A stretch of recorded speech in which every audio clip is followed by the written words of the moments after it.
We're live. Tonight on the podcast, we're talking about Chris Evans coming back to the MCU to play a version of Wolverine, Amazon bringing back dead relatives, a reboot of Spy Kids, and an updated Kraven the Hunter. I don't know what this world is coming to, but it is Friday night in Phoenix. You're listening to the Absolute Geek Podcast, and let's get going.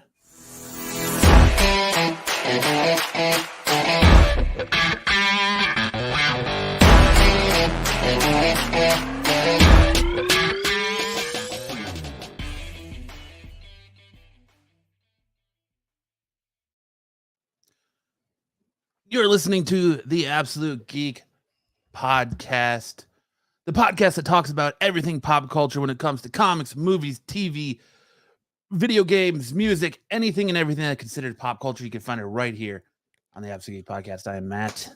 I am Lance. And what's going on, Lance? Good to have you and Max back again. Good to be live again.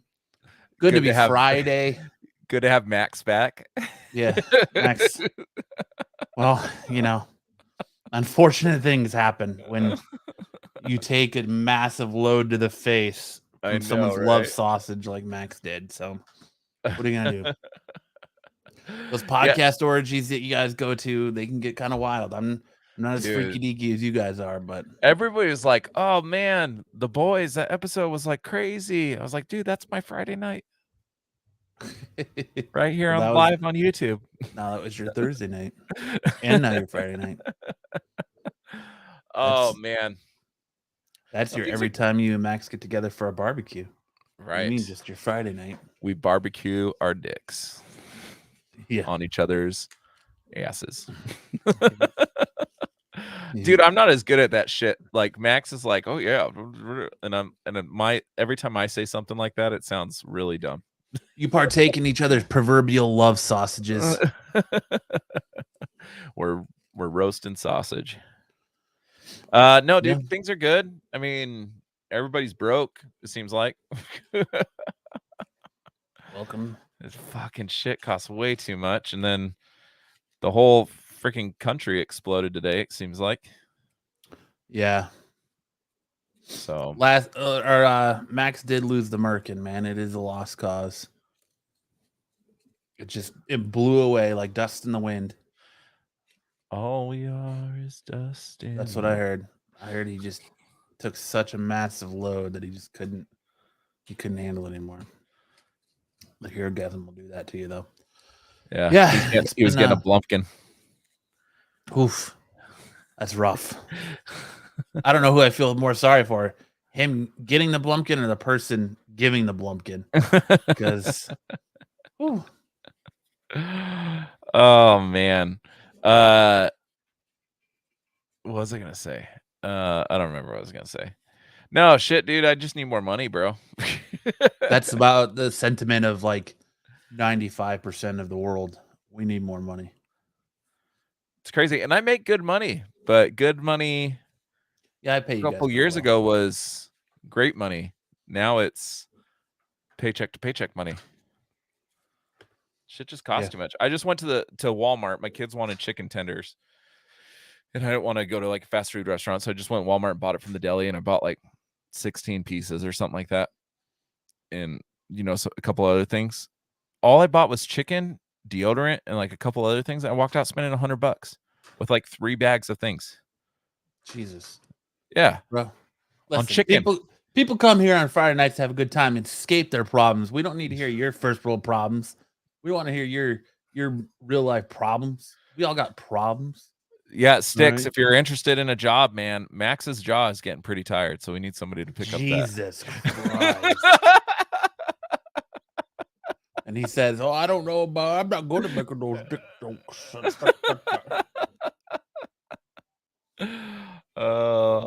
I'm not gonna make no dick jokes. And he fires off that beauty. Sometimes, dude. Sometimes, like I'm allowed one. I'm allowed one good one. About 50 of them will be bad, and then one good one will sneak through, and then another 50 of them will be bad. That's what's up. So, what's up, Quantum? eat I've had a hell of a 2 weeks, but I'm not gonna bore people with my fucking problems. So when we get into having a little bit of fun tonight. This was just a public plea to give me money. That's all I was doing. Absolute Geek listeners, send me money. Well, I mean, let's get to 1,000 subs, and then I like money, you know. Yeah, if you just send Lance 50 cents a day, you can adopt one of his children. It's like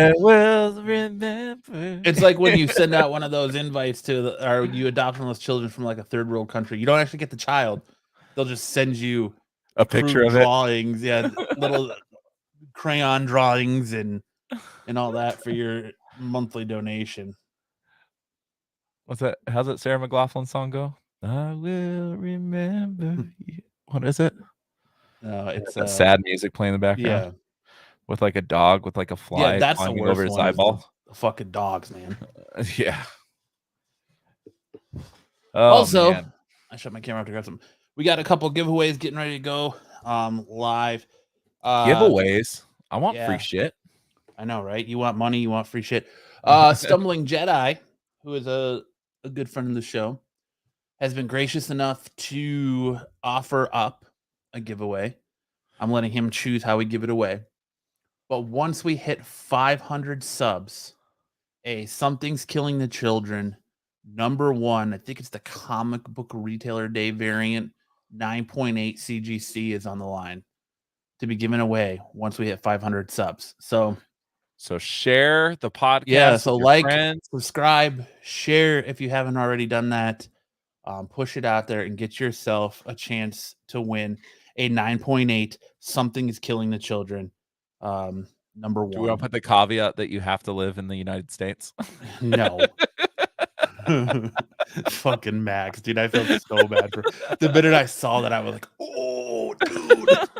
Because I was the one So we had a winner on the giveaway. If you guys are watching the quickies, by the way, shout out. Check out the quickies, man. They're like 10 to 20 minute short episodes. Max and Tyler, welcome Tyler to the Absolute Geek family. Talk about video games and stuff, and it's a cool, quick show. They talked about a little bit about, I think they did spoiler free of Obi-Wan this week.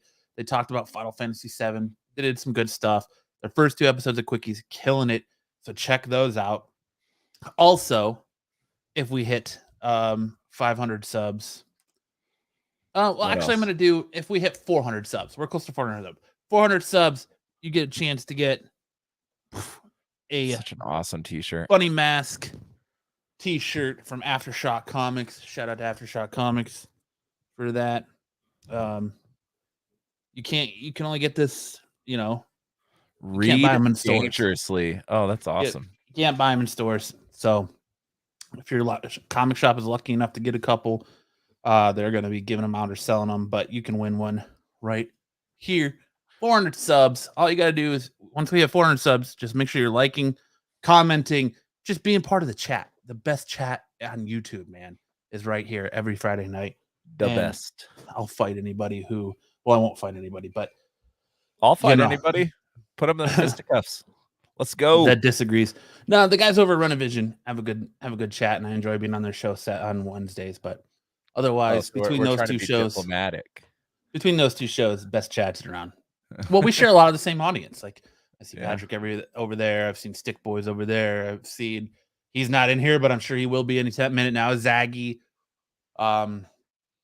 So good stuff on Ben's. Also I'm working on putting together a movie review show if I can ever get to the movies. I thought about reviewing Beavis and Butthead Do the Universe. Yeah, I need to watch that. I want to try to do a playthrough with you and Max of Shredder's Revenge, even though I've already beaten the game. Yeah, me too. Got Casey Jones. April O'Neil is the best character in that game. I was like using Splinter for most of it, and then Leonardo and some of the Turtles, and then I was like, got Casey Jones, and I was using him. I was like, Casey Jones is badass. And my buddy Bass, shout out to my buddy Bass, he's like, yo, check out April O'Neil, dude. April O'Neil shreds at this game. And sure enough, she absolutely does. My favorite's Donnie, man. I love playing Donatello. with the bow staff. Stick Boy says, watching Umbrella Academy 3 now. Yes, I am 6 episodes into Umbrella Academy season 3. So far, I've loved it a lot. Really enjoying it. Man, shout out to Netflix, dude. Like, yo, I was not excited at all for this season of Stranger Things up until like that final trailer. The first 6 episodes of Stranger Things, banging. Banging. I can't wait for the final 2 episodes, even though they're like 2 hours each, feature length, but like banging. Umbrella Academy. I was kind of looking at that like Lock and Key. Like, I'm not really interested anymore. Lock and Key has completely lost me. It's ending after next season. Yeah, I know. And I can't get back into it. But dude, Umbrella Academy season 3, the way it starts off, I was sold. And I've just been like watching it like crazy. I'm only 2 episodes in, and so far it's fucking awesome. Like, the transition of Vanya to Victor felt real natural. That's where they were just kind of shoehorn that in. Well, let's not spoil it for people who haven't watched it yet. Well, you know. Well, yeah. Elliot you Page. know that that's coming. Yeah. I mean, I didn't think it was spoiling it, but everybody knew that was coming. But like this week, like I had trouble deciding because like Wednesday came around and I was like, oh shit, the new episode of Obi's out. Oh shit, the new episode of Miss Marvel's out. And I'm like, oh shit, Beavis and Butthead Do the Universe is out. And then The Boys released early. And I'm like, what am I going to fit all this in? Like, I just watched a new episode of Miss Marvel this afternoon on my lunch break in between doctor's appointments for the kid and just dealing with putting a cat to sleep and all that. It's just a crazy week, but tough. I jammed it all in there. Like Lance on Max's ass, I jammed it all in there. Yeah, it's not that hard anymore. Jesus. Oh man. It's like a slip and slide now. Shout out real quick to the Everything Bagel podcast who hit us up and wants to do a little collab. We appreciate you for checking us out. You will get our response soon. It's been a crazy week. There's a difference. It's the Everything Bagel Crew podcast. Sorry, Everything Bagel Crew podcast. I made that mistake and I said I picked the Everything Bagel Crew. And I bet you said the same thing I did. There's like 500 fucking Everything Bagel podcasts on here. No, I said I thought these were all girls. Oh. And it was 2 dudes. Shout out to you guys. I did check out your podcast. We'll be in touch soon with our answer about collabing. So we love collaborating. I want to do more collaborating with listen with more people, man. Like Ice is back with a brand new edition. Yeah. But that's yeah. Shout out to the chat, all of you beautiful, beautiful bastards that have made your way in here already, like Patrick, Stick Boy, my name is Kyle. Or sorry, my name is Kyle. It's Quantum. Really isn't even Kyle. I know who it is. I was just thinking, man, you're using the term beautiful a bit liberally there. Oh, beautiful bastards, man. Because I don't know if you've seen Styx lately. I'm just kidding. Styx is a beautiful man, all right? Just like I'm sure Patrick is a beautiful man. Do you know what Patrick looks like? I have no clue what Patrick looks like. It's one of our oldest listeners. But hey, man, listen. Patrick, send us a dick pic. Let's do it. I mean, if you're gonna get to meet some of our listeners in November if you're coming to a little soiree you got invited to. What did I get invited to? What the hell are you talking about? What's happening in November? Tucson? No. Someone's getting married. Oh, your wedding. Yeah. Yeah. I am invited to that. I have the thing on the fridge. Yeah. I thought it was a podcast thing. No. So you will uploading now. Thanks, Patrick. Meet a couple of beautiful bastards in person. So we're gonna create a calendar for 2023 that's absolute geek dick pic listeners. No, nobody wants dick pics. I do not want any. So make sure you get some good lighting. Yeah. You know, pick a theme like in a meadow or a fire hose. You know, pick. If you want to send dick pics, you can solicit those to lancepepperoni@gmail.com. That's where those go. All right. That's where those go. Or you can send them over to Modern Comic Mayhem on Instagram, just message them there. That's where they want those. Yeah, they have been dying to get those dick pics. Yeah. That's where you want those dick pics to go. Kyle will appreciate those. One dick pic for Kyle, you got a friend for life. That's right. Dude, he's so funny, man. He's in Indiana right now and visiting family, and he's sending me pictures like, dude, it's so green here. It's crazy. It's like light till 10 o'clock at night. And I was like, I miss it so much. I miss it so much. Some guy with that email is about to get wanged. Full disclosure, I like your guys' new quickie show. I feel less guilty about fapping when I watch. Nice. I'm glad that it suits your fap schedule, and you just get in there and get business done and dip. Appreciate that. Oh, so yeah, funny. man. Like, dude, I was telling Max, I was like, Tyler, I don't think I've ever heard Tyler say more than 2 words when he was on Couch Crunchers, and now him and Max are killing it on the quickie, man. Like, really killing it. So just goes to show you, if Tyler's talking about something he likes, he's a wealth of knowledge. Hey, man. Yeah. I don't think you're kidding at all, Patrick. It's all right. Listen. It's all right, dude. Everybody's got their thing. Yeah, for sure. Everybody likes a good fap. Listen, Matt, you know, Matt likes to fap. That's for you, Patrick. The crowd is cheering for you, Patrick. Matt likes to fap to bags of Flamin' Hot Cheetos. Yeah. I like the tingle you get when you're fapping with the Cheetos dust on your hands. Yeah. It's a little burn, you know, not too bad. Or if you what was it? You put what's that numbing lotion? Bengay? Yeah, Bengay. Icy hot? Not icy hot. That shit hurts. You do not want that on your region. Stick says that those 30-second spots are too long for Patrick to fap. He even has time to smoke after. Oh man, I love our friends, our listeners. Yeah, because that's what you are here, man. You're not listeners, you're not subscribers, you're friends. You make friends. The absolute geek here. army. That's right. I call you all friends. All right, we've I think hit our quote. Fuck, I just got this new mic stand and bounced it everywhere. I think we've hit our quota of dick jokes, fapping jokes, bitching about our everyday lives. I think we've got all those bases covered. So why don't we get into a little geek news? Geek news. Patrick says, "LOL sticks." It's like you're in the room with me. Fuck yeah, excellent. What do we got? What's going on? What's good in the world of geek news this week? Well, the first one we got, my blood pumping. So this article, the only reason I put this on here is it made me laugh a little bit because the headline was Stephen Amell is returning to the Arrowverse, right? But then you read the article and it says a comic book. So it's not Stephen Amell. It's a picture that looks a lot like Stephen Amell. Yes, yeah, absolutely. He is not involved of Stephen in Amell. any way. It's just somebody that looks like the character Oliver Queen from the show Arrow.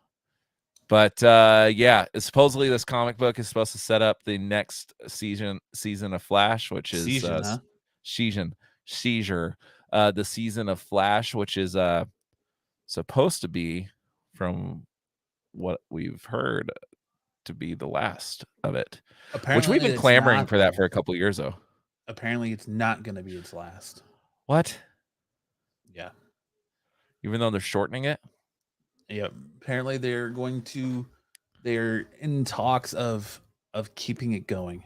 It's all going to be, I guess, when this finally decided, once this whole Warner Brothers Discovery merger is finally finished, and we'll find out the true fate of the Flash. You know, and I thought we were going to get rid of some of these fucking, sugar, bubblegum pop CW shows, man. Like, I'm sick and tired of them. Yeah, they're all in on Discovery is all in on the DC properties, man. So we'll see what they do with them.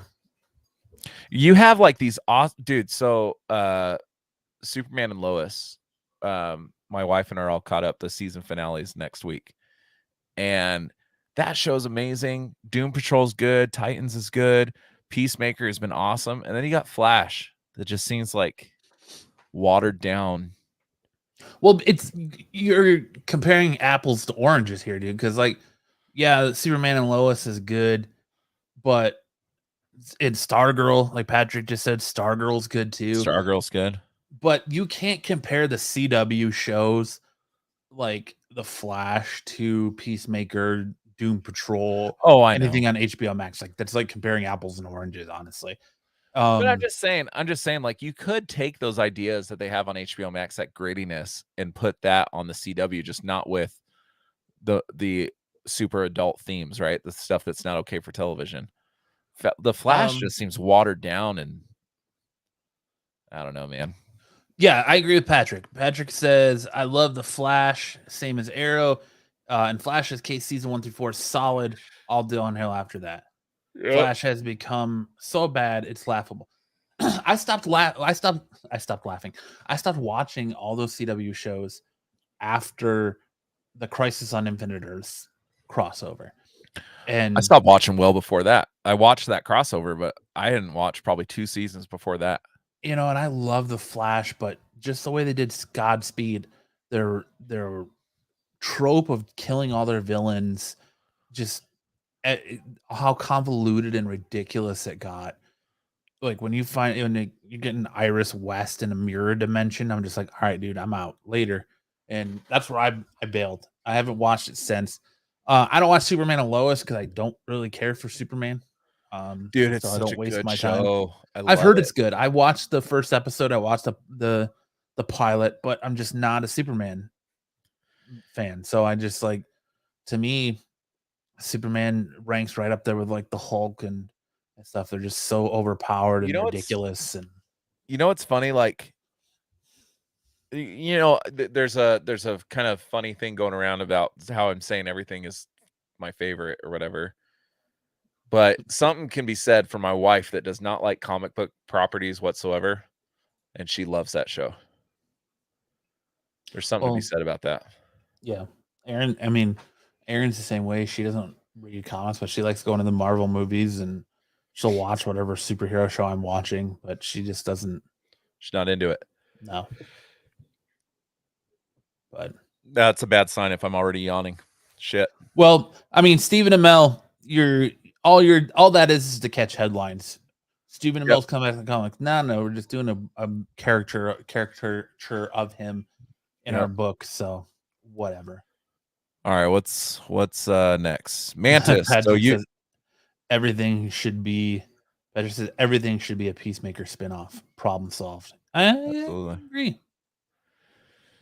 So you kind of read up on the Celestial Madonna thing, but apparently Mantis's role is going to be expanded in the new Thor movie that comes out in 2 weeks.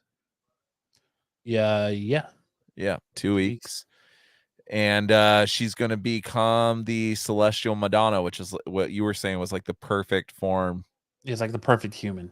And I mean, it fits because she has run-ins with Kang the Conqueror, and we know in Kang's other form of Ramatut, and we know Kang the Conqueror is coming to well, he's already here. He was in Loki, and now we're going to see more of him in Ant-Man and the Wasp.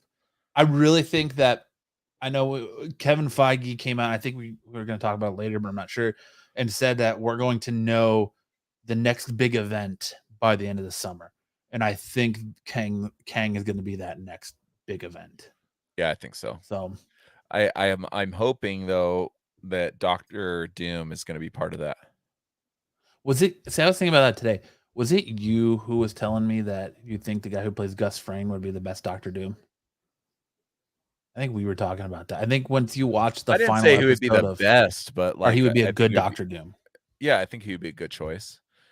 I don't think I was talking about him as Doctor Doom. I think I think you were because you were Professor X. You called me about the final episode of the season, or well, the mid-season of Better Call Saul. And you were like, he would be a great Doom. And yeah, maybe I did. I don't know. I say a lot of things. Yes, you do. Just like your favorite. But yeah, it would make sense for kind of the role they're pursuing. I'm hearing great things about Thor: Love and Thunder. So I'm super excited to watch. I'm actually like with my schedule, it's hard to find a babysitter. So we're going at like 5 o'clock in the afternoon on Thursday to go see it. So Yeah, we're going 11 o'clock that Friday to go see it. 11 a.m. 11 a.m. Oh boy. Yeah. Patrick says, "Got to be Secret Wars. Bring back the Russo brothers. They already introduced incursions. I feel it's inevitable. Maybe, but he says Kang I'm starts sure it's Secret going to Secret Wars. Wars. Perfect timing to bring in Doom, X-Men, FF, anyone else. So apparently, Doom's already.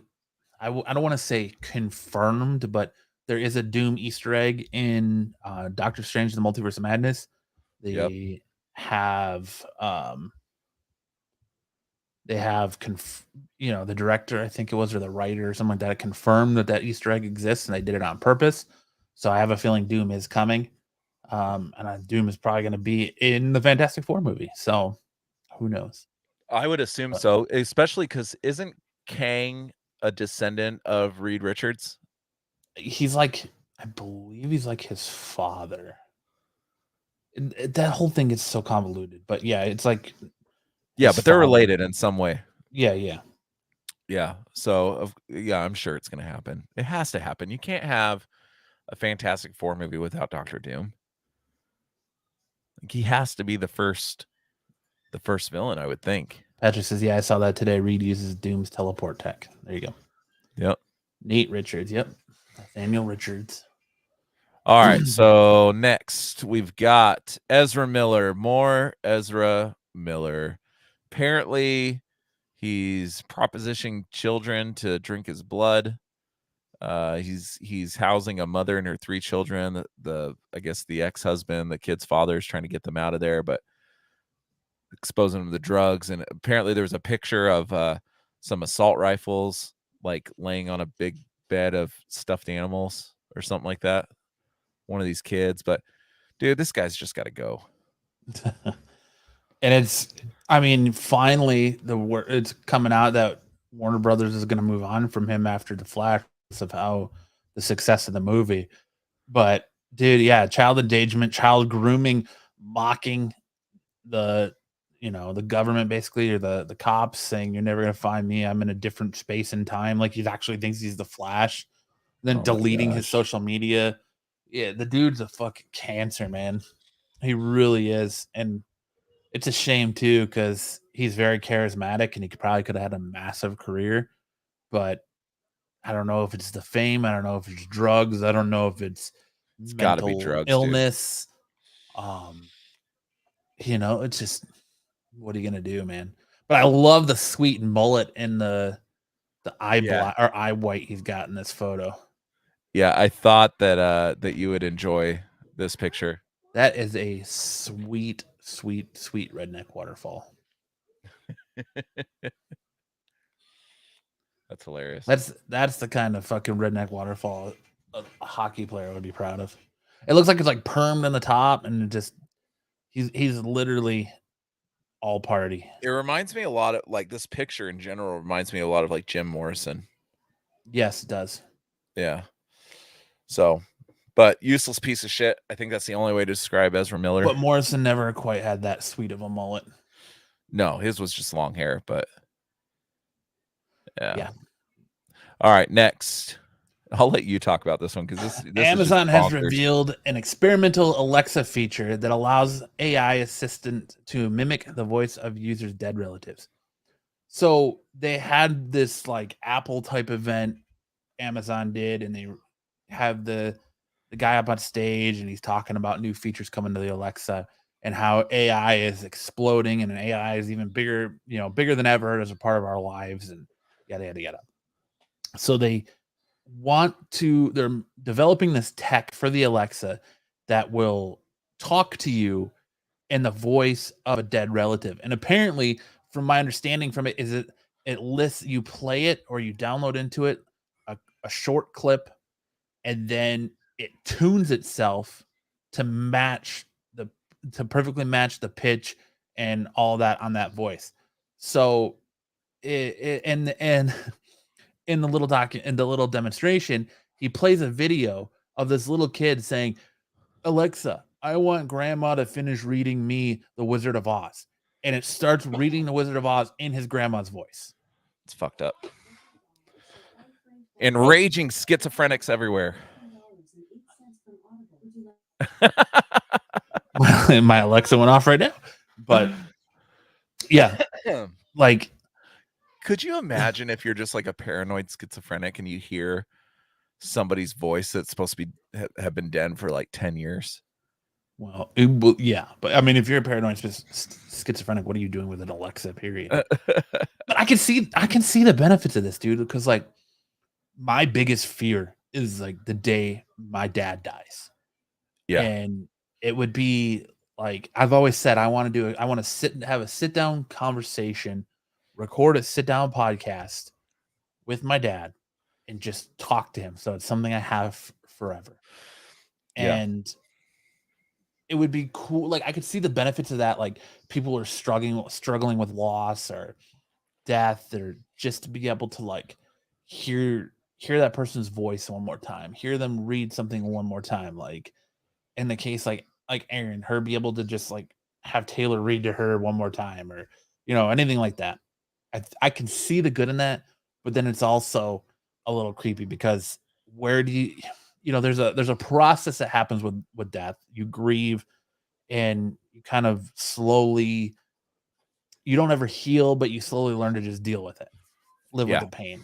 And just I kind of feel like that would just constantly keep you in that state of like of pain, depression, sadness, not fully being able to transition to learning how to live your life while carrying that pain. So I thought I can had see the good and the bad with it, but yeah, like it would be nice for like if someone like my grandpa Logan, who's never, not my grandpa Logan, but Logan has never heard my grandfather's voice. So to be like this, this is what my grandfather sounded like, or because they say when somebody dies and you start thinking like the sound of their voice is the first thing to go. Yeah. So I can kind of see the good, and it's a lot of weird too, but I don't know who would really be like. Well, I started thinking like, think if you have like dementia or Alzheimer's, right? Like, like say you're Alzheimer's, whatever. I wish I had Alzheimer's. The all-time greatest. But say like you lose your spouse and like every morning you wake up thinking that they're like still alive or something. Yeah. And then you could play this and I think it would comfort them, don't you? Well, yeah, but I don't think it's going to be a feature that Alexa's going to do all the time. I'm sure you're going to have to give her a prompt like you do with everything else. Yeah. When it comes to Alexa. So, yeah. But it's just crazy. It's crazy where technology is taking us. Right. It's not long before we have robotic holograms of people, or like we do. Well, we have holograms, but I'm talking like robots where you can like load someone's image into it and they take over that image. Yeah. So like you could just like have fucking, I don't know, insert hot porn star / actress / whatever you want here. But imagine if you could like download like some famous like singer or something like that into this, and AI could like take that voice and like, because AI, there's like predictive texting or text and stuff, right? That AI does. Yeah. I mean, they've written movie scripts out of it. So you download the entire catalog of the Doors. So we were talking about Jim Morrison just a little bit ago, or Elvis or something, and you can get like a brand new song that would be like their previous songs in their voice. Yeah. Well, be insane. Cool. It'd be insane. Well, I mean, I don't know if you saw the story like last week. There was that Google's got that AI, and there's a Google engineer going around saying that the AI was sentient because he had a huge conversation with it, and like the robot is answering his questions and speaking in more sophisticated languages than he said they were programmed to, and all this great stuff. And he came up with a big whole long article that it was sentient, and he took it to their bosses, and I think Google ended up firing him, and he had to like for leaking it all, and like now they're all debunking him, and it's all this crazy stuff. So I think we're a little bit closer to Skynet and the Terminator stuff than we all realize. But Yep. there's a glitch in the simulation that we live in, and AI is getting crazy. It's nuts, man. Sticks as if AI gets to where it can sing a song, I'm out. I'm telling you, dude. They write that like it's already there. You can ask Alexa to sing you happy birthday. I was waiting for your Alexa to start singing happy birthday. Yeah. Yeah, it's just nuts, dude. It's crazy where tech is going. All right, what's next here? This one, I don't even know why this was who asked them this question? Subscribe to the Absolute Podcast. Ooh.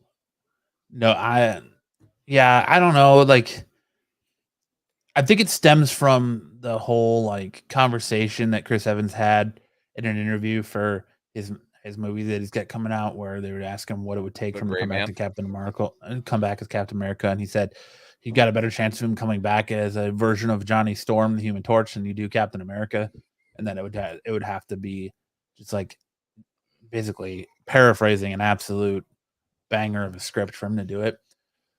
I don't know why he would say Chris Evans should play Wolverine, but I don't need to see Chris Evans as another character in the MCU. I think I'm good. You want to make him do like a quick cameo if they do some multiverse thing or something like that, that's fine. But no. Well, I don't even think he needs to do it in the multiverse thing. Like, there's just get fresh, man. Don't bring Chris. I don't think it'll hit as good. Like, Wolverine's kind of like that fan favorite X-Men. He's a lot of people's favorite X-Men. Like, when you go to X-Men, it's usually him, Gambit, or Rogue. Unless you're a weirdo like me and you like Nightcrawler or whatever. But he needs to be an actor that isn't anybody else in the MCU. Don't rehash Chris Evans. Just let it go and get Taron Egerton or get Eastwood's boy or whoever you're gonna get to play him. It's gonna be Taron Egerton, Daniel Radcliffe, what a no-name actor or whatever, but it's not Chris Evans. And no. Plus, I don't even see it. I don't understand why they think that he's a good pick for that. I mean, I could see it if you did the hair up and gave him more like the Hugh Jackman in like Logan or the Wolverine. Like, I can see it, but I still don't think. I think there's better options out there than going with Chris Evans. All right, what's next? It's better to do Nightcrawler, Matt. Hey guys, I found the one fan of Nightcrawler. I do love Nightcrawler, dude. I like Nightcrawler. I love Nightcrawler too. Nightcrawler is hands down my favorite X-Men. Oh, he's not my favorite, but I like him. Stickboy says Chris Evans is a Skrull. I would be down for that. Spy Kids. Yes. Netflix Spy Kids reboot casts Zachary Levi and Gina Rodriguez as the kids' parents, and the premise has to do with digital takeover. Like every other. I like how Fat Lance is sitting there, but where's the Chuck movie? It took me a minute. I was like, oh, I like how he got the stock footage of this weird dude. And I was like, oh wait, no, that's Lance. With hair. I had hair in that picture. Well, kind of. No, yeah, dude. Zachary Levi says a script's been made for Chuck and nobody will pick it up. And yet I see news about fucking Spy Kids reboots. Wow. Who the hell cares? Netflix can print money, man. Like, they make stupid movies all the time. So, well, all I gotta say is Gina Rodriguez is one fine lady. She is very, very fine. But again, Spy Kids is a movie franchise that was huge in the 90s, early 2000s, and they're gonna try and rehash it again. And it might be past my time. Spy Kids, I just don't get it. You know what I mean? Spy Kids to me seemed like a cheap rip off of Three Ninjas, like the same kind of premise. It was kind of like that generation's Three Ninjas, yeah. Because like you had Spy Kids, and then you had Shark Boy and Lava Girl, and then you had like the Agent Cody Banks stuff. That one I remember with Frankie Muniz. Isn't that who it is? She's so fine, she blows our mind. Yep. Yeah, Gina Rodriguez is Hey Gina. mighty fine. She's the only reason I watched Jane the Virgin. But yeah, I don't know. Keep holding your breath, Chuck fans. It'll happen. Probably they'll run out of stuff to remake eventually, and they'll be like, "We haven't done Chuck yet," and then someone will pick it up. But he's getting old. He's not going to be like now. He's like he's a pretty big dude, and I don't know if Chuck works with mega ripped Zachary Levi. You gotta watch that show, man. Just can him and get John Krasinski to play. John Krasinski's ripped now. Big dude. That's like, to me, in my mind, those are two actors. I love them both, and their bodies of work separately, but I feel like they're interchangeable. Like you could interchange Zachary Levi in anything John Krasinski's done, or vice versa. Like I feel like they're very interchangeable people. Yeah, actually, now that I'm seeing it, he's got that little salt and pepper look in him. He'd probably make a pretty good Reed Richards.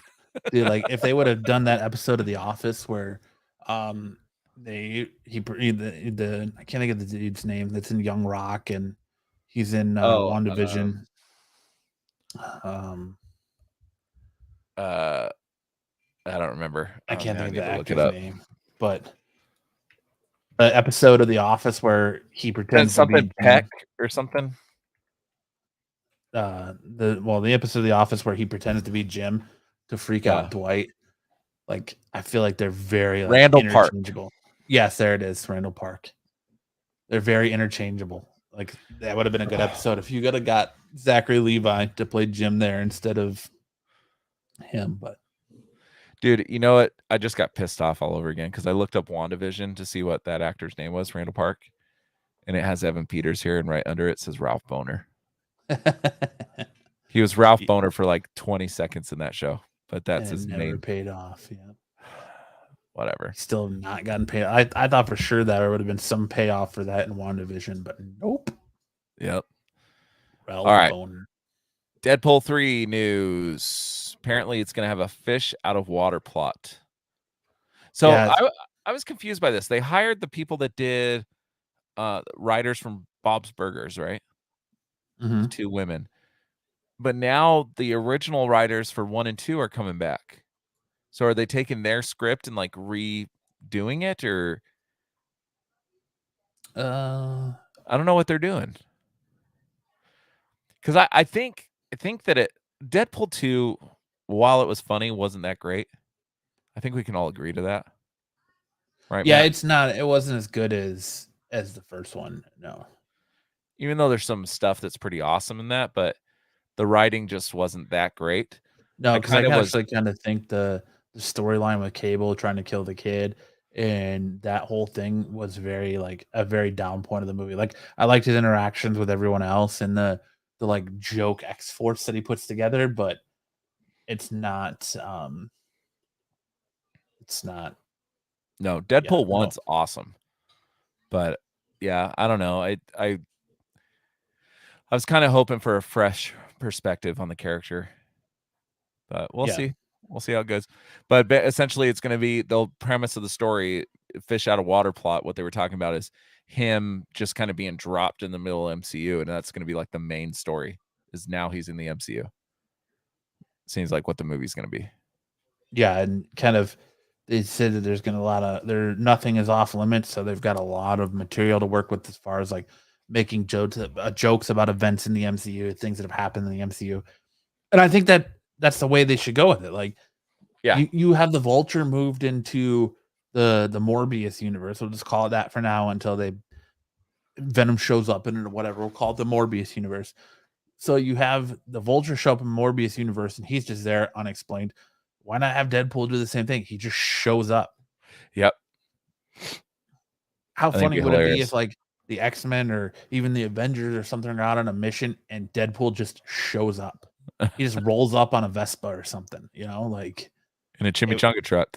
Yeah, it'd be like, he pulled like the shawarma scene at the end of Avengers, but instead like Deadpool rolls up and like he's going through these different parts of the movies, kind of like he did in the end of 2, where he goes back in time and kills himself in X-Men for Origins Green Wolverine.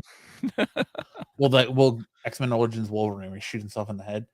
Oh yeah. It'd be cool if like he shows up to the end of something and in a chimichanga truck or something, and it just like he's trying to figure out how he got here. And they need to do the same thing that they did with Jake Gyllenhaal when he was in the second Spider-Man, how they were showing these old scenes from the other Marvel movies, and Jake Gyllenhaal was just like kind of always in the back.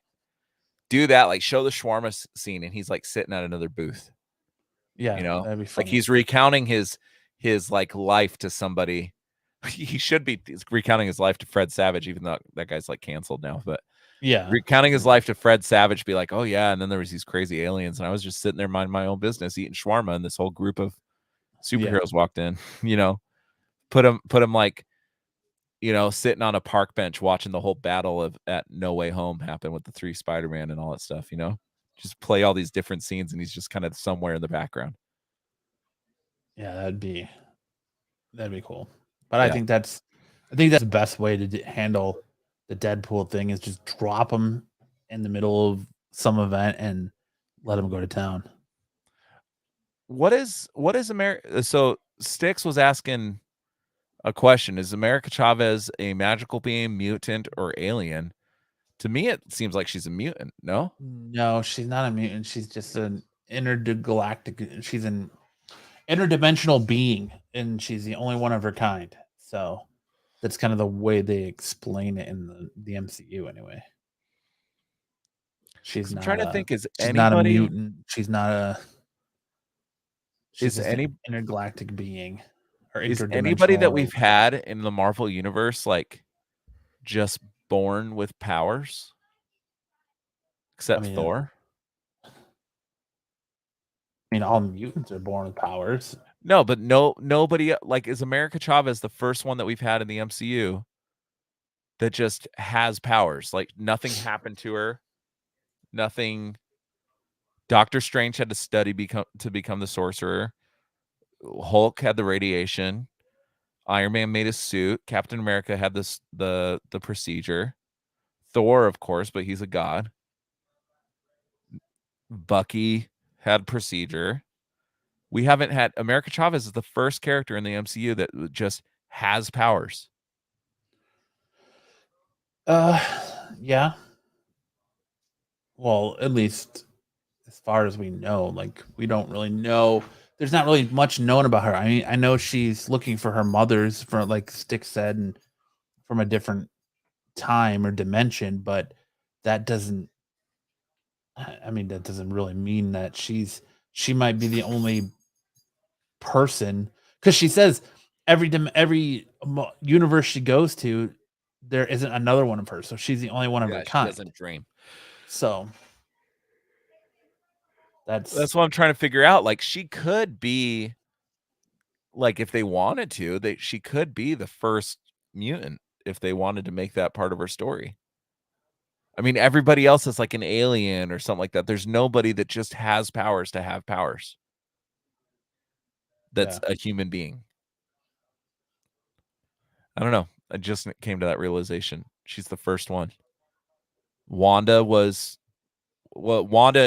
alluded to in WandaVision that she had powers previously, and the Tesseract just kind of expanded those, right? Or was it the Tesseract, or it was the Mind Stone? Say that again.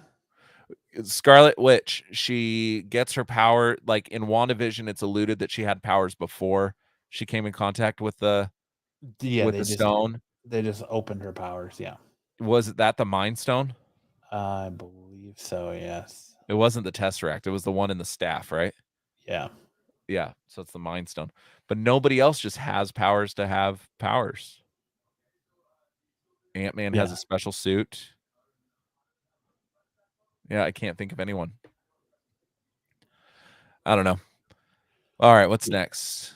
Well, I'm reading this thing. It says Chavez possesses superhuman strength and durability and the power of flight. Chavez also has the power to kick open star-shaped holes in reality, allowing her and her teammates to travel through the multiverse to other realities. She can move at superhuman speed, and since she's able to catch up and nearly exceed the speed of light and observed by the spectrum in her light form, Chavez has developed the ability to make an enemy burst into tiny star fragments with a punch. In a moment of extreme distress, shown to project a large star that releases a powerful energy blast capable of injuring the likes of Captain Marvel. So they don't really give her a official title as far as like mutant. What she is. Yeah, it just says she's a hero. Her place of origin is she's a human, and she's place of origin is a utopian parallel. Yeah, the only thing that could make her not a mutant is if she doesn't have the X gene, right? Like all mutants have the X gene, right? So I mean, I don't see a listen, storyline Sticks. where- This is an alternate dimension, bro. We don't know how that works. Maybe Yeah, dude. Maybe like the male seahorse who births the babies. Maybe two women there can have a baby, or maybe they adopted her. Maybe, or maybe they adopted. Yeah, yeah, dude. It's the 21st century, bro. Or maybe they went to the Herogasm and she just got implanted in there. Who knows? Yeah, maybe she was experimenting in college. Thor can have his powers taken away by Odin. I would say he was given his powers and not born with them. Well, yeah, because he was given his powers through Mjolnir. Because he who is worthy can lift his hammer will have the powers of Thor. So, yeah, so the hammer gives him his powers, not Odin. Odin can take the hammer away, right? But they're not. But it's not something that was. I think you're missing my point, Sticks. What I'm saying is it's not something that came from him internally. America Chavez is that first hero that gets her powers internally. Well, we don't know about enough about America Chavez yet to really know how she. But it kind of seems that way when it has that memory thing. Like she didn't have powers, she gets stung by a bee, freaks out, and then she blasts a hole. Like it seemed like that was the first time she realized she had powers. Is kind of what that memory thing shows. So one could be led to believe that nothing really, unless the bee sting was like Spider-Man and gave her powers, but I don't know.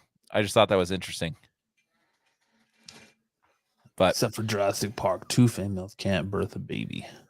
Let's agree that there's too much we don't know yet. No, exactly. I was just trying to come up with an interesting point. Good job, Sticks. Let's see. Okay, so I should stop.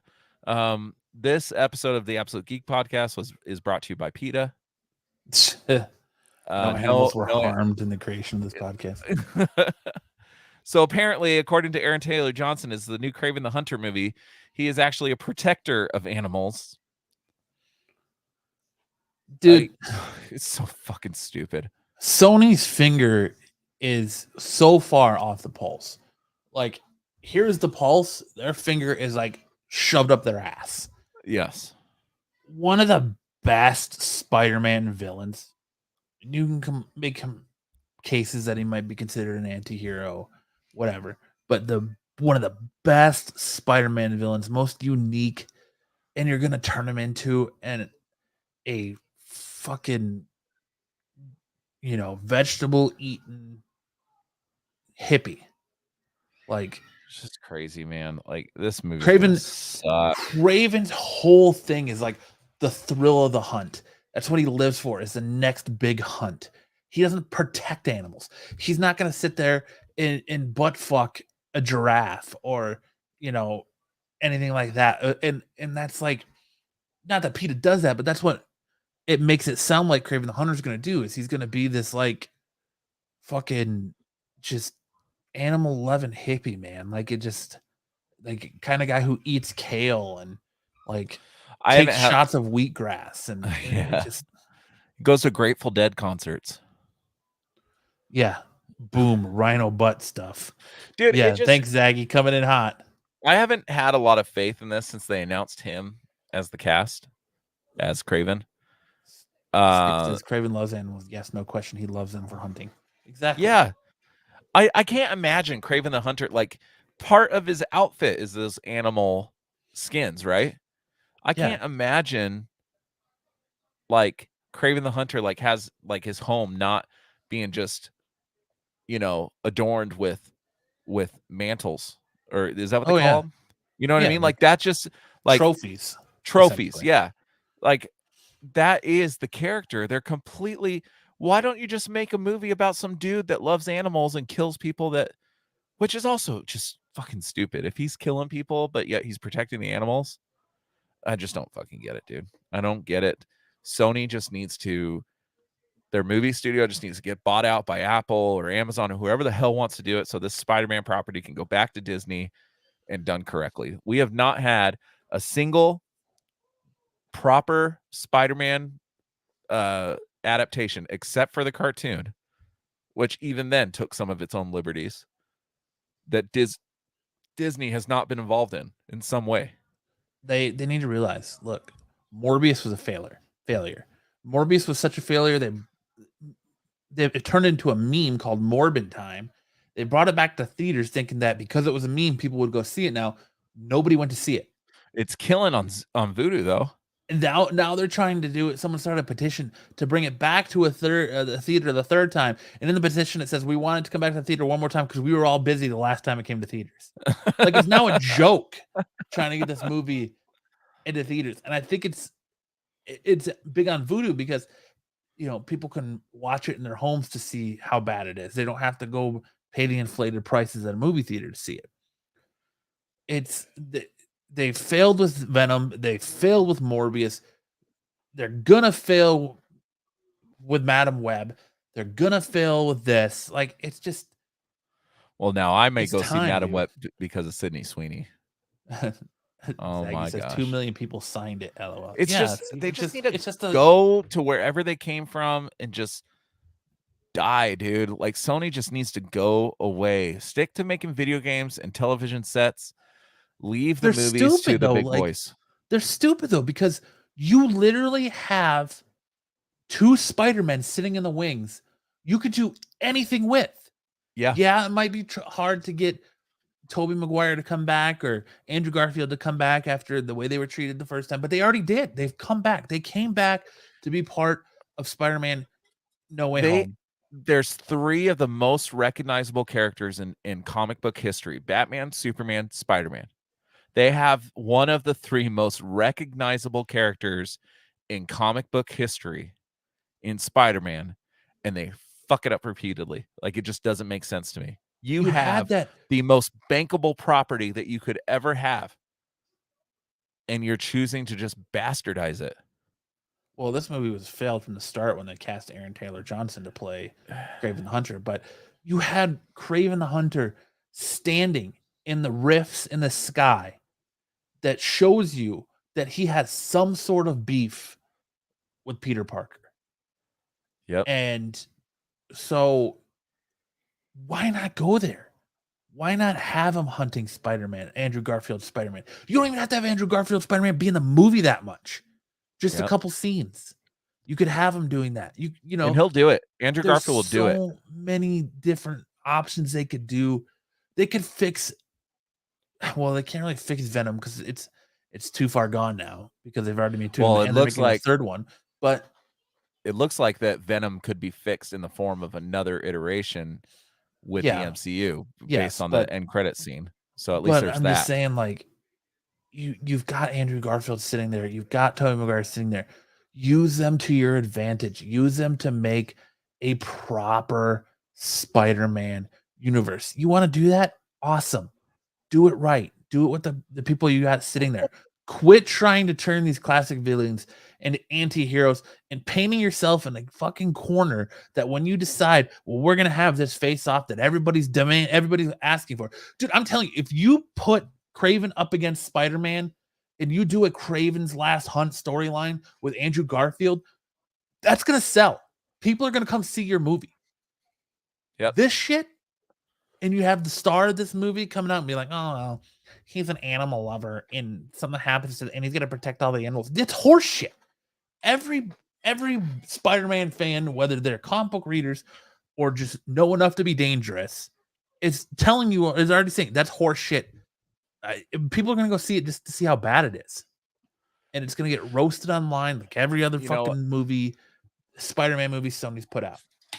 After every one of these movies is announced, I said, I'm not going to go see it. I'm going to wait because Sticks. Give them our money. Not a zookeeper. He's a poacher.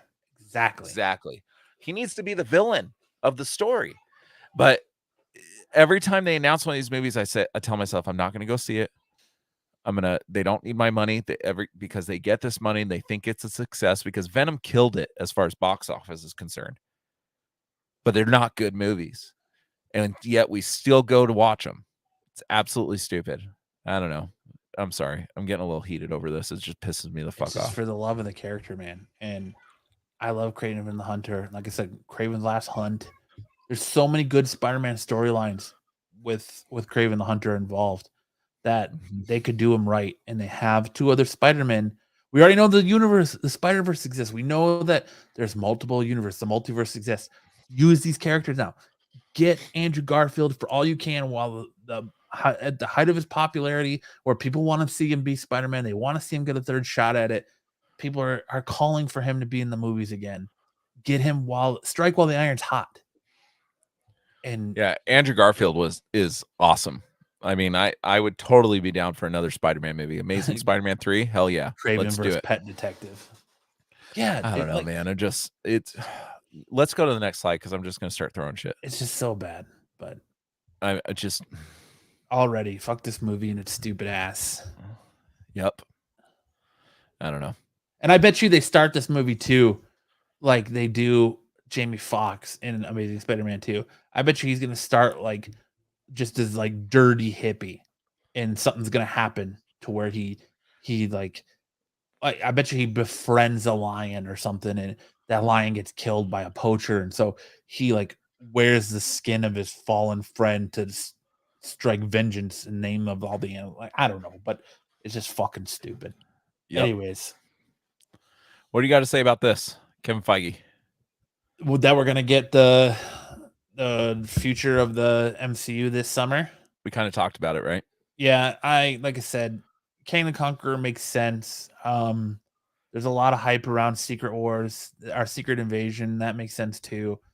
But I think where you're going to find out about it is going to be the weekend of the 20th of July at San Diego Comic-Con, as Kevin Feige has officially confirmed today that Marvel Studios will be in Hall H and will have presence at San Diego Comic-Con this year.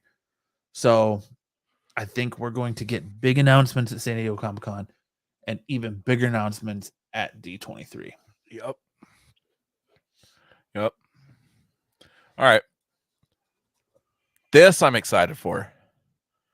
Fallen Order. Yeah, I love the video game. I would love to see more of his story play out in a TV show. I would love to.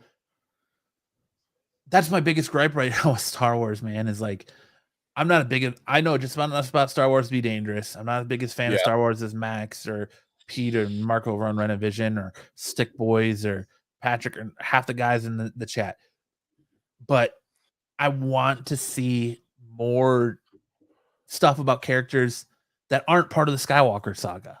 Yep. I love Ahsoka Tano. I'm excited for Ahsoka Tano's show, but I'm also kind of like, all right, I'm ready for non-Skywalker,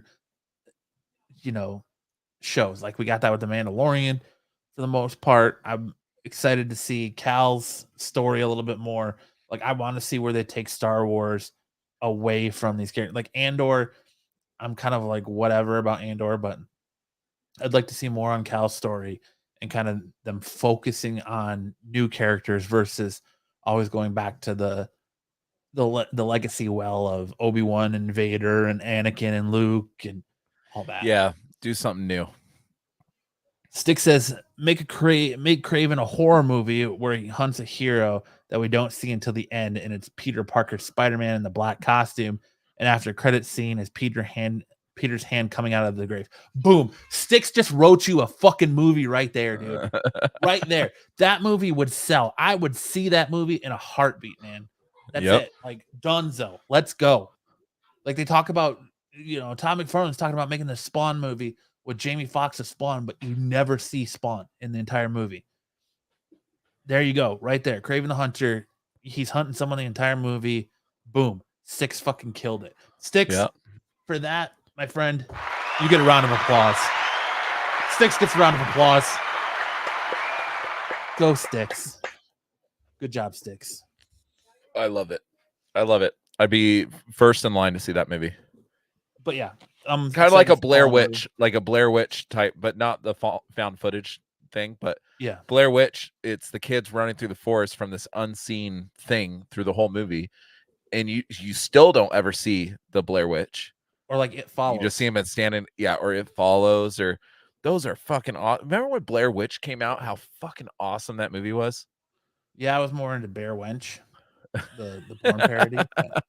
Yeah, well, that's my favorite type of horror. I like horror movies where they use a lot of ambiance, they use a lot of surroundings, and it's not like you don't ever see the monster. I like movies where you don't ever see the monster because then it could be anything. Like the suspense is like where it's at, you know. That's horror right there for me. I don't need to see the killer. I don't need to see what's killing them. Just the ambiance in the background is good enough for me. Agreed. All right. Miss Marvel, an Absolute Geek podcast review. I love this fucking show, dude. Essentially, the synopsis so far, we've had 3 episodes of this. Kamala Khan, is it Kamala Khan? Yes. Is that her name? Yeah. Yep. She is a young girl living in New York, New Jersey, I think, right? Mm-hmm. Jersey City. And she finds this. You can see her wearing it in this picture. This cuff that they call a bangle, that unlocks some powers within her, and she becomes a superhero essentially. And it's her navigating. It's very much like Spider-Man. Every time I watch the show, it's like, wow, this feels like the female version of the Spider-Man story. You know, this young girl, kind of awkward, has a plunky best friend, and just navigating life, these overbearing parents and everything, and wants to be her own person, comes in contact with powers. That's essentially the whole premise of the story. In this latest episode, and I should stick this up, we're going to get into spoilers now. This latest episode, we find out that she is a descendant of what they call the Jinn from another universe of this people that got stuck here on our universe. They're trying to get back. They need this bangle, the bangle's powers, to get back to their home world, and they present themselves as her family and her friend, and then that quickly changes. They refer to them as Jinn, but they're actually the clandestines, yeah. But overall, the show's good, man. Like, it feels very much like a regular Marvel property. They're not trying to do anything special here. Probably the most special thing they're doing is they're featuring a Pakistani family as the focal point, the Pakistani culture in general, which is cool because I'm learning stuff that I didn't know that I wanted to know. Do you know what I mean? Does that make sense? Am I saying that right? Yeah. That's probably the most groundbreaking thing that they're doing. But other than that, it very much follows the typical Marvel type of story, and so far it's been good. And this girl, man, she's an adult now. I think she's like 20 or something. It's fantastic. I love everything about her. Yeah, I mean the show's good. I felt like this episode was kind of meh. Like I understand she's got the bangle now. We've seen an episode of her already training it. Like I want to see more action now. I want to see more stuff go down. I want to see her more using her powers. I think you're going to start seeing it and more not in the next failing, episode. like when she dropped the kid or like things like that. Like I think there's a little. I like the family dynamic, but I think there's a little too much of her family in this show. Yeah, like it just maybe. I don't know, but I'll be honest. I like the first episode, but I feel like the last 2 episodes have been kind of a struggle to get through. I'm not feeling it like I was the very first episode. Like the very first episode had that charm, and like it was very much like you said, Spider-Man: Homecoming. And I feel like by episode 2 and 3, it's kind of lost its luster. Yeah, and like, well, but they've kind of lost that quirkiness that made episode 1 so good. Like you don't really see like the things on the walls in the cities anymore. You don't really see like the paper figures popping out. Like they kind of abandoned that already, and now you're feeling it feels like everything else. Like there's not a whole lot. I feel like the only thing that really separates it is her ethnicity. It's like the only thing that separates it from anything else MCU. So I don't know. I would I don't like know. to Well, see a little bit more of that quirkiness. We haven't seen her get into this suit yet. And when we look at you know, Moon Knight that just came out recently and a couple other Marvel products that we got, I think this is upper tier. Yeah. You know, compared to some of the other things that we've gotten. I don't know. I'm interested in seeing more of it, more of her story. But I can see where you're coming from, where, you know, some of the quirkiness has been lost in these last 2 episodes. But again, it's a developing character. It's already better than the Captain Marvel movie. Yeah. Because at least this girl has some sort of weakness around her. Yeah. But I don't know. I'm interested in seeing more. Overall, I like it. It reminds me of what I liked about Marvel, you know, since the first Iron Man movie. It just has that feel to it, I think. But it's like, okay, so now 2 weeks in a row, they're at some kind of event, some kind of Islamic event. Well, I know this one is like getting ready for her brother's wedding and all that, but like some sort of like Islamic event where things pop off at.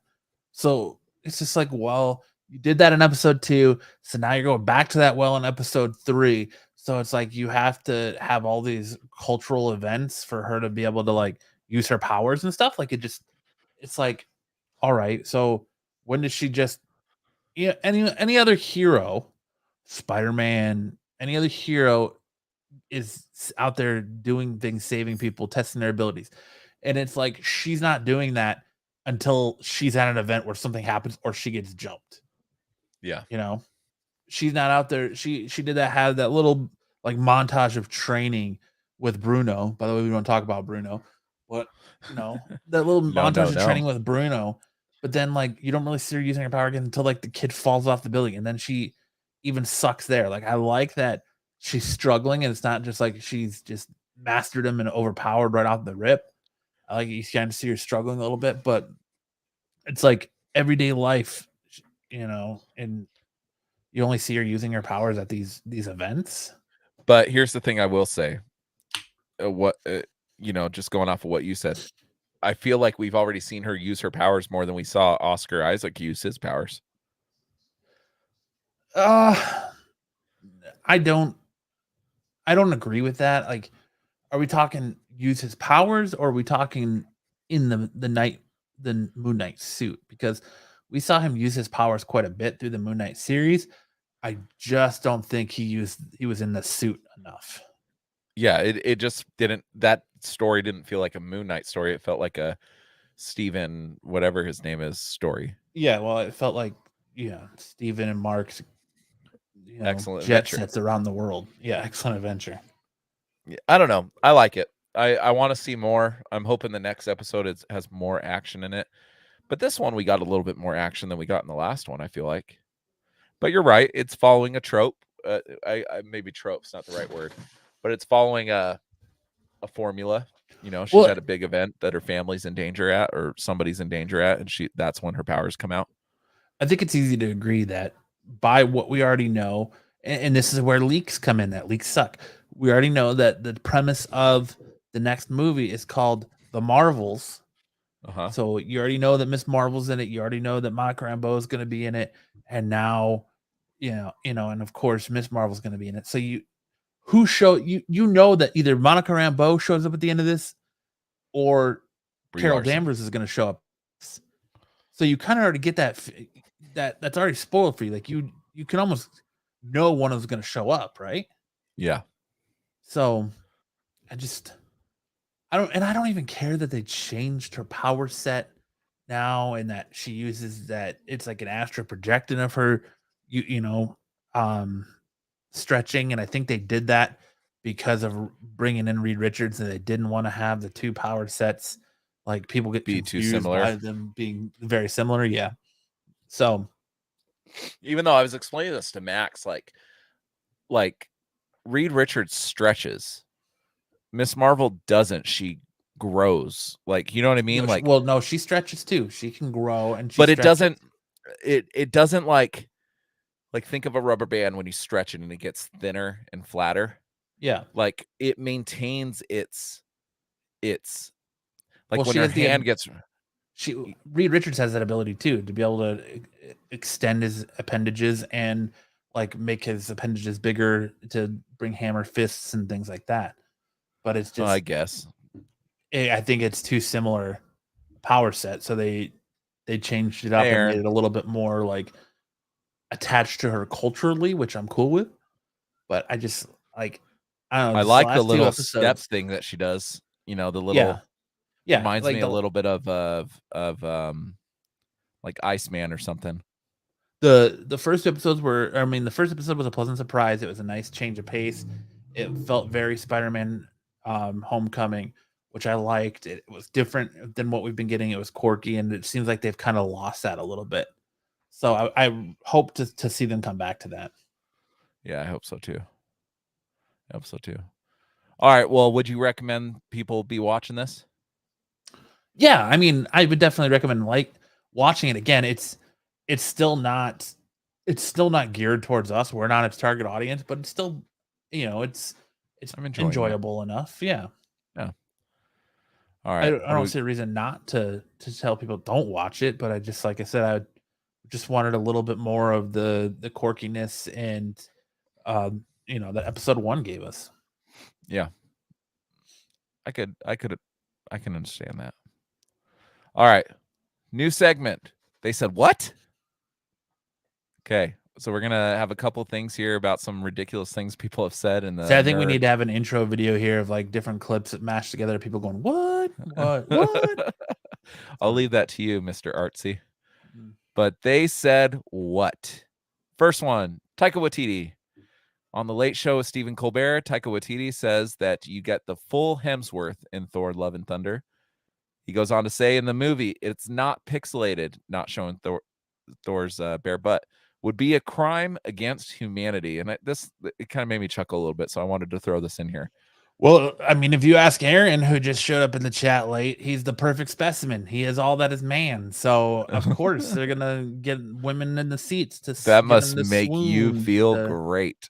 Hey, listen, I understand that, it goes Hemsworth and I'm way down here. I've accepted that a long time ago. All right. And just, I think all men need to accept that. Like, he's just the perfect, like, specimen. Yes. He's all that is man. And I can't disagree with that. We're gonna get Thor root. Is that what Sticks is wanting? Thor root. I think that's a little Thor Wang's pushing it a little bit. But the mightiest of hammers. To see the mightiest of hammers, yes. You'll finally get to see the mightiest of hammers, yes, sir. But I love that line. You get the full Hemsworth. Ziggy says, "I'm going for the end credits." But it's so funny. It just, I don't. It was bound to happen, and it's gonna be. You knew it was gonna be Hemsworth, so. But I like that Disney's kind of pushing the envelope a little bit. She said all I said is he's hot and has a sexy accent. Whatever. This is kind of going out of their typical. You watch her eyes light up every time you're like, "Hey, Thor's butt," and she's like, "Ooh." But they're kind of moving away from their typical family fare. This isn't really a movie for 8-year-olds. It looks like with that kind of scene, I guess. Like all the other movies have been, like the last few movies that we've gotten have been a little bit more adult in that. And maybe Disney's understanding that most of their audience that started watching these are now getting to the point where they can see some of these, the young audience. It's starting to grow with the audience, I think. Yeah, but I think other than like Deadpool, I think it's going to be hard to get an R rating from these movies just because they like the PG-13 aspect of it being that family movie where even at PG-13 people are still bringing their kids, which Deadpool people are bringing them to R-rated films. So it's, well, Doctor Strange pushed that envelope a little bit. Man, that movie, dude, rewatching that movie for a second time, it's not. That movie would have been amazing if it was rated R. Yeah, but I just, I forgot where I was going with that. All right, we'll just go to the next slide. But needless to say, I don't think it's that people are growing up. I just think they're going to start doing a couple of things like that that'll push the envelope to move things forward. And them Hemsworth saying that Christian Bale's Gore the God Butcher is his favorite Marvel villain. That's big shoes to fill because Killmonger was great. Yeah. Thanos was great. Like they had you sympathizing with Thanos as he's plotting to wipe out half the world's population. Well, and Loki was awesome when he was a villain. Yeah, Loki, but it'll be interesting, like knowing Gore the God Butcher's backstory. It'll be interesting to see how well that transitions to the big screen and if he actually is like that great villain. I hope so. Yes, Sticks, I agree. Cleavage can make or break a movie or TV show. Yep. All right, so next we've got John Williams, who is the composer for the new Indiana Jones 5. He says, at the moment, I'm working on Indiana Jones 5, which Harrison Ford, who's quite a bit younger than I am, I think has announced it will be his last film. So I thought, if Harrison can do it, then perhaps I can also. This is from AP News. So essentially, Indiana Jones 5 may be Harrison Ford's last movie ever. Fucking and apparently, apparently also John Williams, one of the greatest composers of the last few decades, I would say. It needs to be his last film because he gets hurt on every movie set he's on now. Harrison got Ford? hurt in yeah. Dude crashed a plane into a golf course. All right. Got hurt, had a door fall on him from the Millennium Falcon in the Star Wars. And then he got hurt doing stuff in Indy too. And so it's just like, bro, call it a day. You're like 70, 80 years old. Like, it's time. I just hope that this movie's good. I think I think the only reason he's coming back and doing one more Indiana Jones is because he doesn't want to hang up his fedora and whip on the peg of Crystal Skull. Oh, it's such a bad movie. I think that's the only reason they're doing. you're Jones pissing 5. off your fiance over here, man. Brad Pitt to retire? No, Bullet Train looks fucking awesome. Apparently he stinks and doesn't shower. Brad Pitt he's talking about. But Bullet Train looks awesome, dude. I'm excited for that movie. I just think it's time for, Harrison Ford to just let it go, man. Like if he wants to act, I mean, Clint Eastwood's still acting and he's in his 90s, he's like 93. But Clint Eastwood is acting in roles that are suitable for his age. Right. Yeah, he's playing a cranky ass old man in every movie. That's his MO. Like, have you watched, is it The Mule? I have not watched The Mule, no. It's pretty good. It's pretty good. I mean, it's not Gran Torino. Gran Torino's amazing. But I mean, know. Listen, Aaron, get off my plane. Yes, he's had great roles. There's no doubt about it. There's no role he's done more iconic than Han Solo and Indiana Jones. But I really think the only reason he's coming back for Indy 5 is so he doesn't wash the bad taste out of our mouth. Yes, so he's not hanging his head on Crystal Skull for the rest of his life. Yeah. I'm stoked for this new one. I just hope it's not him, running through caves with a cane. Yeah. Makes me wonder if like Christopher Lockhart is secretly like beating him or something. He's just trying to get away from her because he seems like he's like pretty intent on offing himself by crashing planes on golf courses and not moving out of the way when doors are falling and things like that. So that's funny. That's funny. The dude can make the Kessel Run, but he can't get the fuck out of the way of a falling door. But so I think this is the main reason why everybody came to the show tonight, to get our review on the latest episode of The Boys. And the only reason this isn't the last review of the night is that the last thing we're going to talk about is Obi-Wan, that had its season finale. But I would say, and I was talking with Max about this last night, that this is probably one of my favorite episodes in the whole series. Just because of the fight scene that's towards the end. But Sticks, Max, you don't watch The Boys? Why don't you watch The Boys, dude? fuck, Oh my I god, just Sticks. kicked the fucking wheel of my chair. Ah, that fucking hurt. Matt, while I'm writhing around in pain, why don't you give a synopsis of The Boys? Fuck, that hurt. I mean, do we really need a synopsis of Herogasm? You know, I don't know. You're the one that said let's give synopsis about these things. Well, I know, talk about it. So this is the episode everyone's been hearing about, the infamous Herogasm.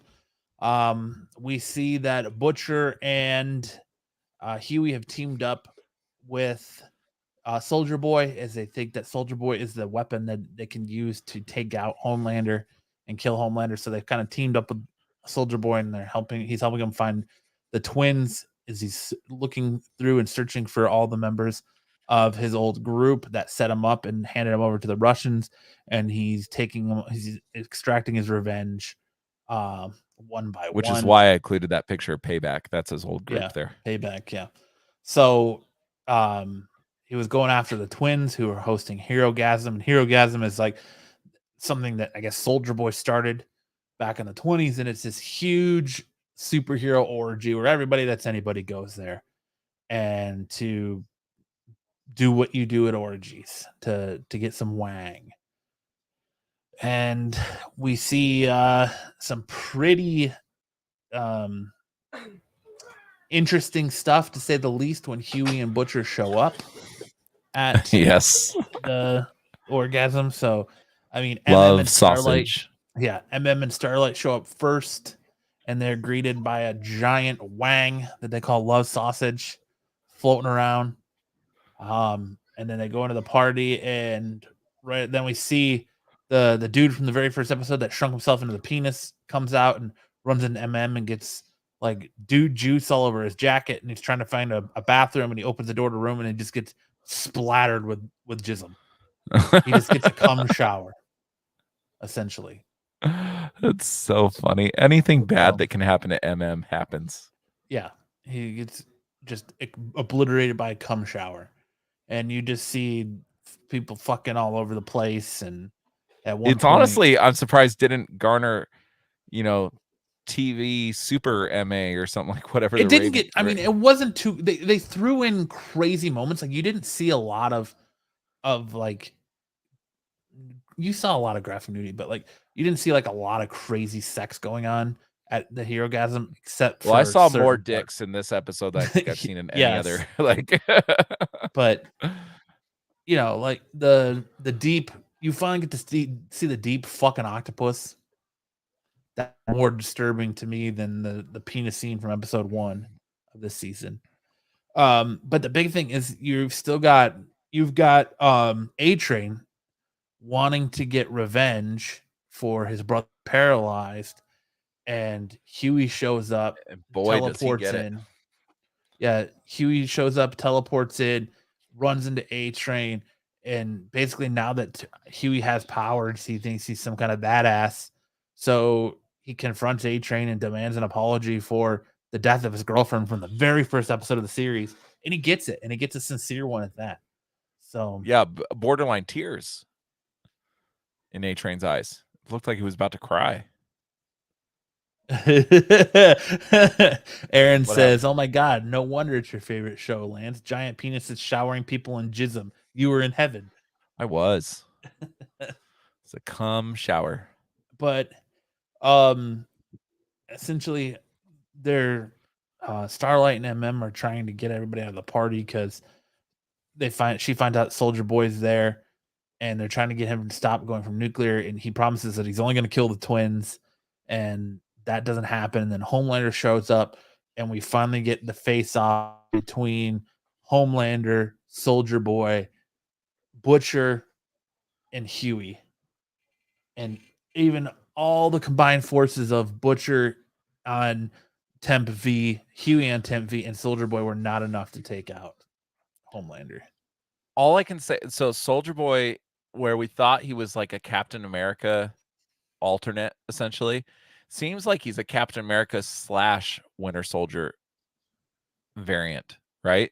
Because what sets him off is he like goes into a trance when the Russian music's playing on the radio. Yeah. that's what kills everybody essentially. I think he's a little bit more. I wouldn't say Captain America. I would say he's more like fucking. I can't think of his name. Winter The Soldier? dude. No, the dude from Kurt Russell's kid plays him in Falcon Winter Soldier. Kurt Russell's kid plays him in Falcon and the Winter Soldier? Yeah. What's the name of the Captain America fucking agent? U.S. agent. God damn. Yeah. U.S. agent.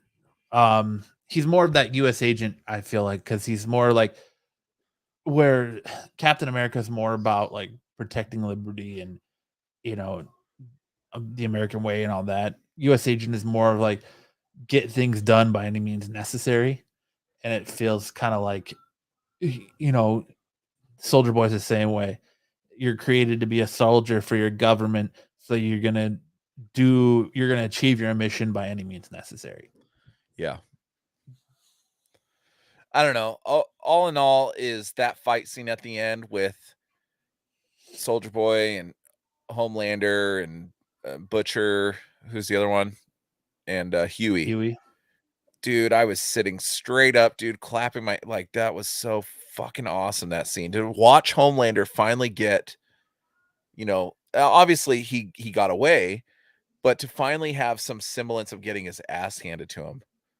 It's the ass kicking that he's needed for a while. And I like the Green Goblin scene we got where he's standing in the mirror and like the Homelander, the soup is talking to Homelander, the person, and he kind of lets that guard down where you see like the little child that's in the Homelander who's afraid who wants to be liked and loved by everyone, and then you see like his older badass ego talking back to him.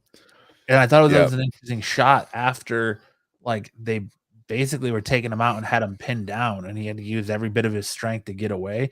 He's standing in that mirror again, staring at himself. But that version of him, that badass version of him, isn't there staring back at him. Yeah. So I wonder if we're about to see a big turn in Homelander's character. Yeah. I see one of two things happening at the end of this season. Either A, Soldier Boy and him team up. B, Soldier Boy takes his powers away and now he has to navigate being powerless and seeing the fallout from that. Or B, he turns, finally gets his ass handed to him and he starts trying to be good, which I think that's the least likely scenario, is him turning good. I think the most likely is him and Soldier Boy teaming up. And now Butcher has created this whole new problem of these two phenomenally powerful beings. I think there's going to be a power grab at some point, though.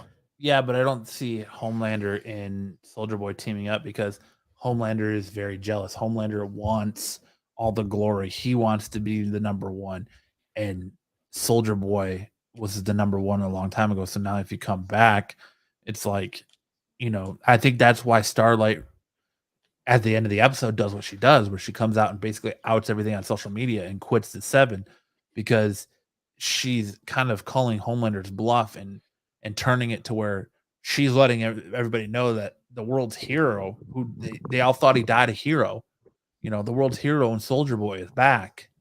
And that kind of like takes out Homelander. Now, like, where does Homelander fit into that? Because he's no longer this idol of everyone because everyone's main idol and Soldier Boy is back. So, maybe. Who knows? I don't know. I'm excited to see where this goes, though. But yeah, fucking A-Train getting his revenge and dragging Homeboy across the gravel and his body just mangled was crazy. And then having a heart attack. Yep. So it's nuts, man. This show has been awesome, but obviously Soldier Boy is someone to be reckoned with because it scares Black Noir enough to go into hiding, take out his tracker. That scene was pretty it's because you find out Black Noir set him up. Yep. So. But that he's scared of him enough to go into hiding. Yeah. And I don't know. We'll see, because spoiler alert, in the comics, Black Noir is actually a Homelander clone. So it'll be interesting to see if that's the case. still, or if they're going with the dude you saw in Payback or not. But yeah, I don't. It'll be interesting, like you said, to see what that is, that relationship between him and Noir is, and why Noir is doing what he's doing. And basically, it seems like he's afraid of him because he rips his tracker out and he goes off. He goes Nobody knows where offline. he's at. Yeah, because Homelander's like, at least I can count on you, Noir. You're always by my side. And then you see Noir get in the elevator and like rip his tracker out. And what's with the cod piece on Noir too? That thing is massive, dude. But yeah, you see him rip out the tracker and he hands it to the lady and then gets off the elevator while he's bleeding. So, do you think Maeve is alive? No, I think she's dead. You don't think she's being held somewhere? She might be, but I would think Homelander would have killed her. But they didn't like everyone they've killed. They've showed the bodies, and you don't see the Maeve body. So I don't know if maybe Vought is doing something to her behind the scenes, or if she's being like brainwashed to be loyal to Homelander again, or what. Yeah. But I don't know. If you're not watching this show, says, stop watching us. Zaggy says, I don't know how Black Noir hasn't gone full retard. Shouldn't he have been aged, right? So. I heard a rumor that this isn't the... Oh, no, that wouldn't make sense. This was a rumor I saw last season that this was like Black Noir 2.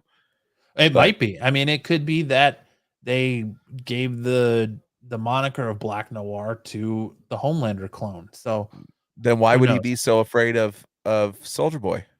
We don't know that he's necessarily afraid of Soldier Boy. That's just what they're leading you to believe. Yeah, that's true. That is true. All right, what's next on the docket? Todd McFarlane directs Ozzy Osbourne's new music video for Patient Number 9, which is actually it's a decent pretty song. Good song. Yeah, it is. Yeah, the music video is cool. Yeah. I threw this in there because we were going to talk about there's a lot of other comic book creators that have done like album covers and things like that have been heavily featured in music, right? One of the ones that I didn't realize was you were saying Capullo did Korn's Freak on a Leash, right? Yeah, Capullo and Tom McFarlane collabed to do the Freak on a Leash album cover. Greg Capullo, who's done Batman New 52, anybody who reads comics is pretty much familiar with Capullo's art. He did the cover for Disturbed's 10,000 Fists. Okay. Tom McFarlane's done a couple of different comic book albums. I think there's a lot of albums out there that a lot of people wouldn't even probably know that were done by comic book artists. Yeah, I'm looking up the article right now that you sent me to see.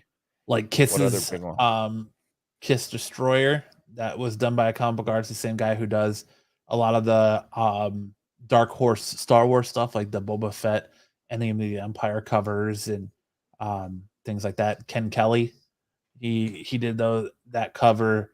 Lady Killer, the cover of their self-titled album is done by Joe Jusick, the guy who does the Dazzler comics.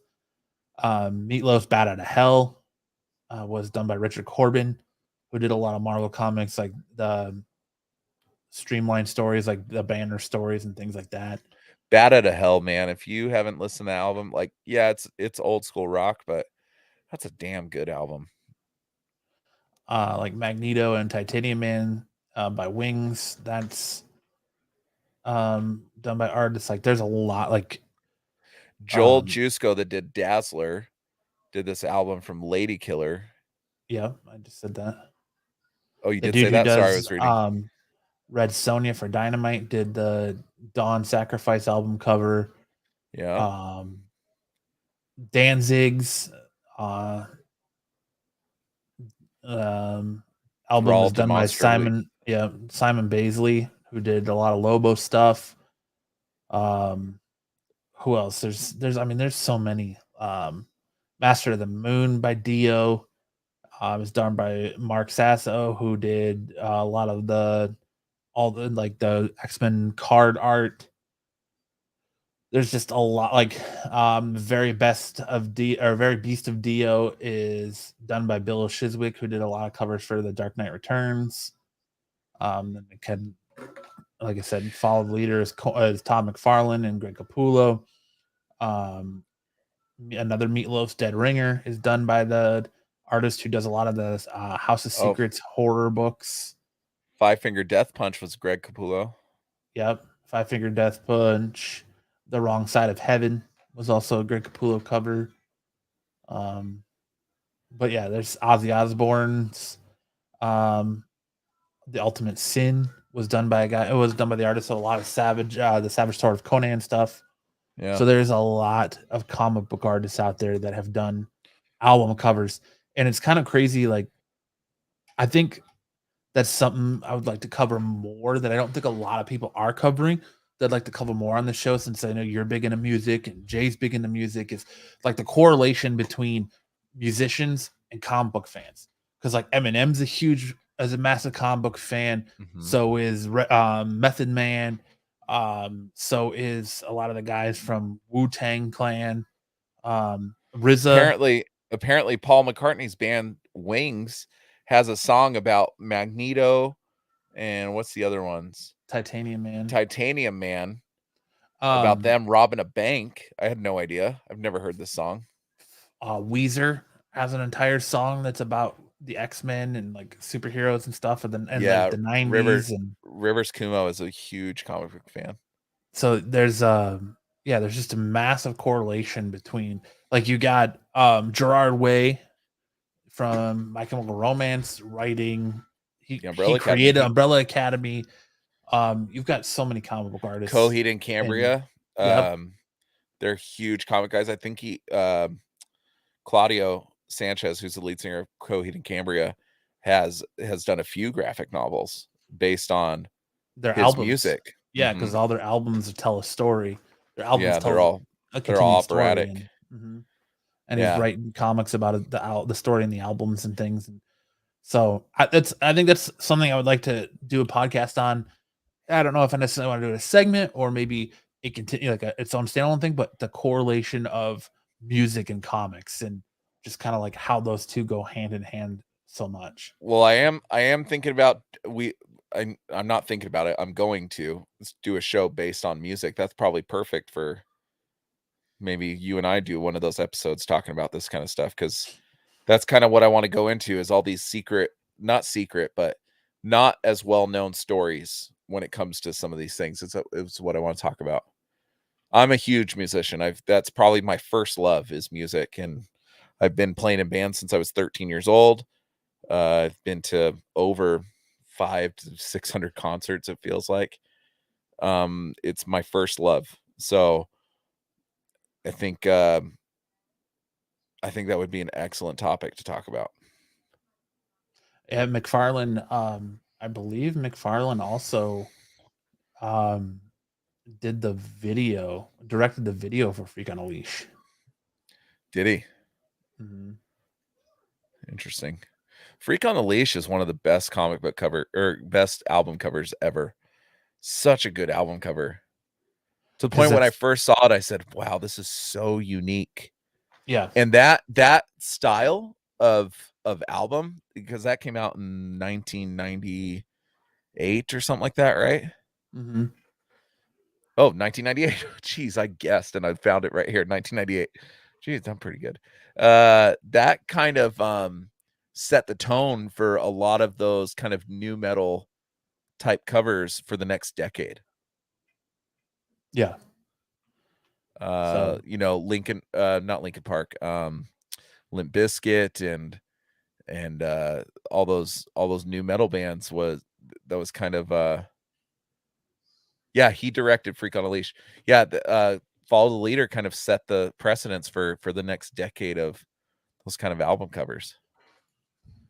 And it even leaked itself into punk rock a little bit. You saw a lot of that with The Offspring and things like that, with that same kind of style. So, yeah, I mean, it goes all the way back as far as I believe Jack Kirby has done album covers. So there's a lot of comic book artists that have done album covers, and just the correlation between comics and music's like they've usually most musicians are comic book fans, so yeah, it just correlates with each other. Like I think that'd be an awesome medium to explore. Yeah, Jack Kirby did Joe Satriani's Surfing with the Alien. Mm-hmm. And it's Silver Surfer on the album cover. Mm-hmm.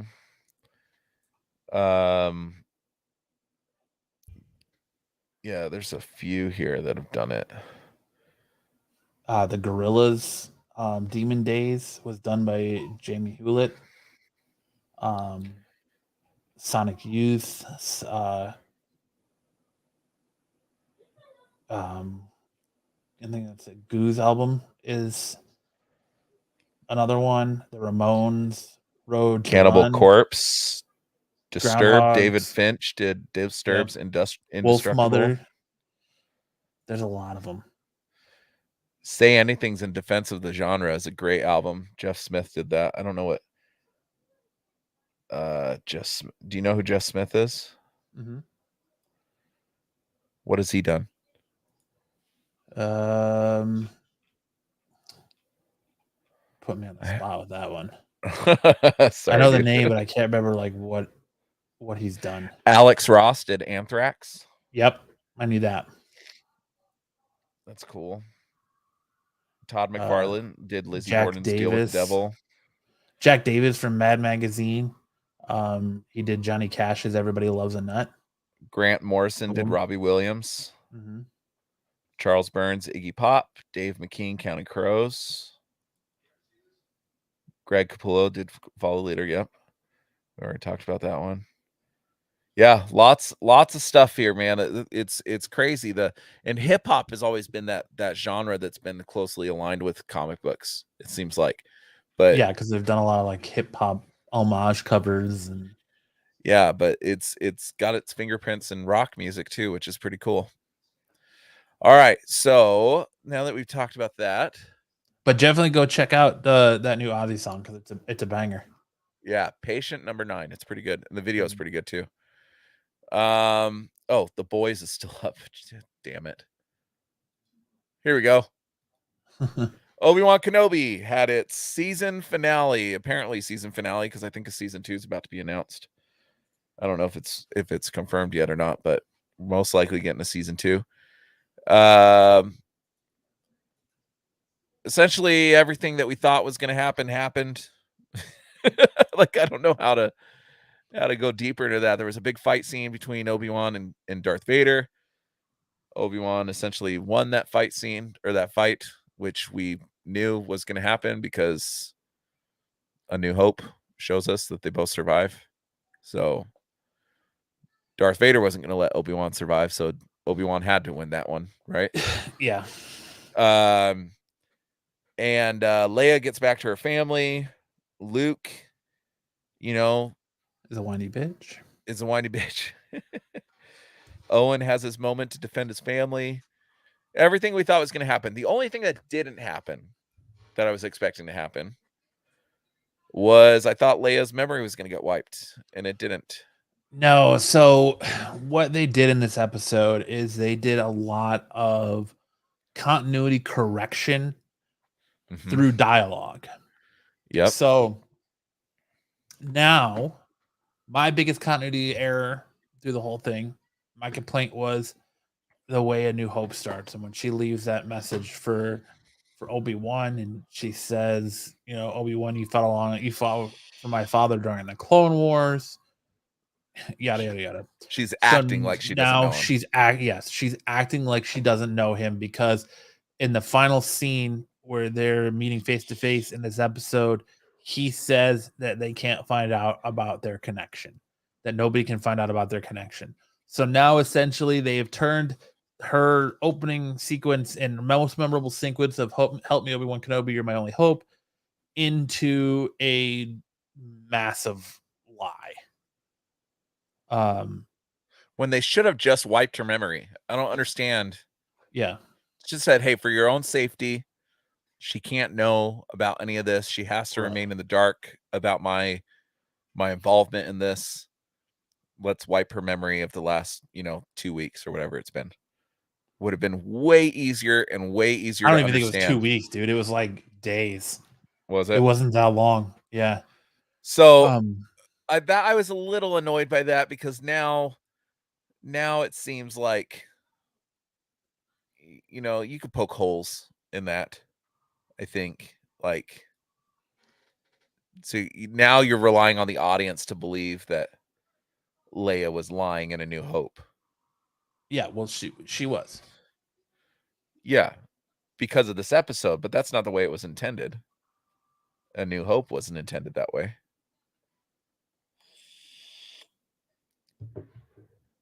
So, I don't know. All in all, the best part of this episode was him flinging the rocks at Vader. That was fucking awesome.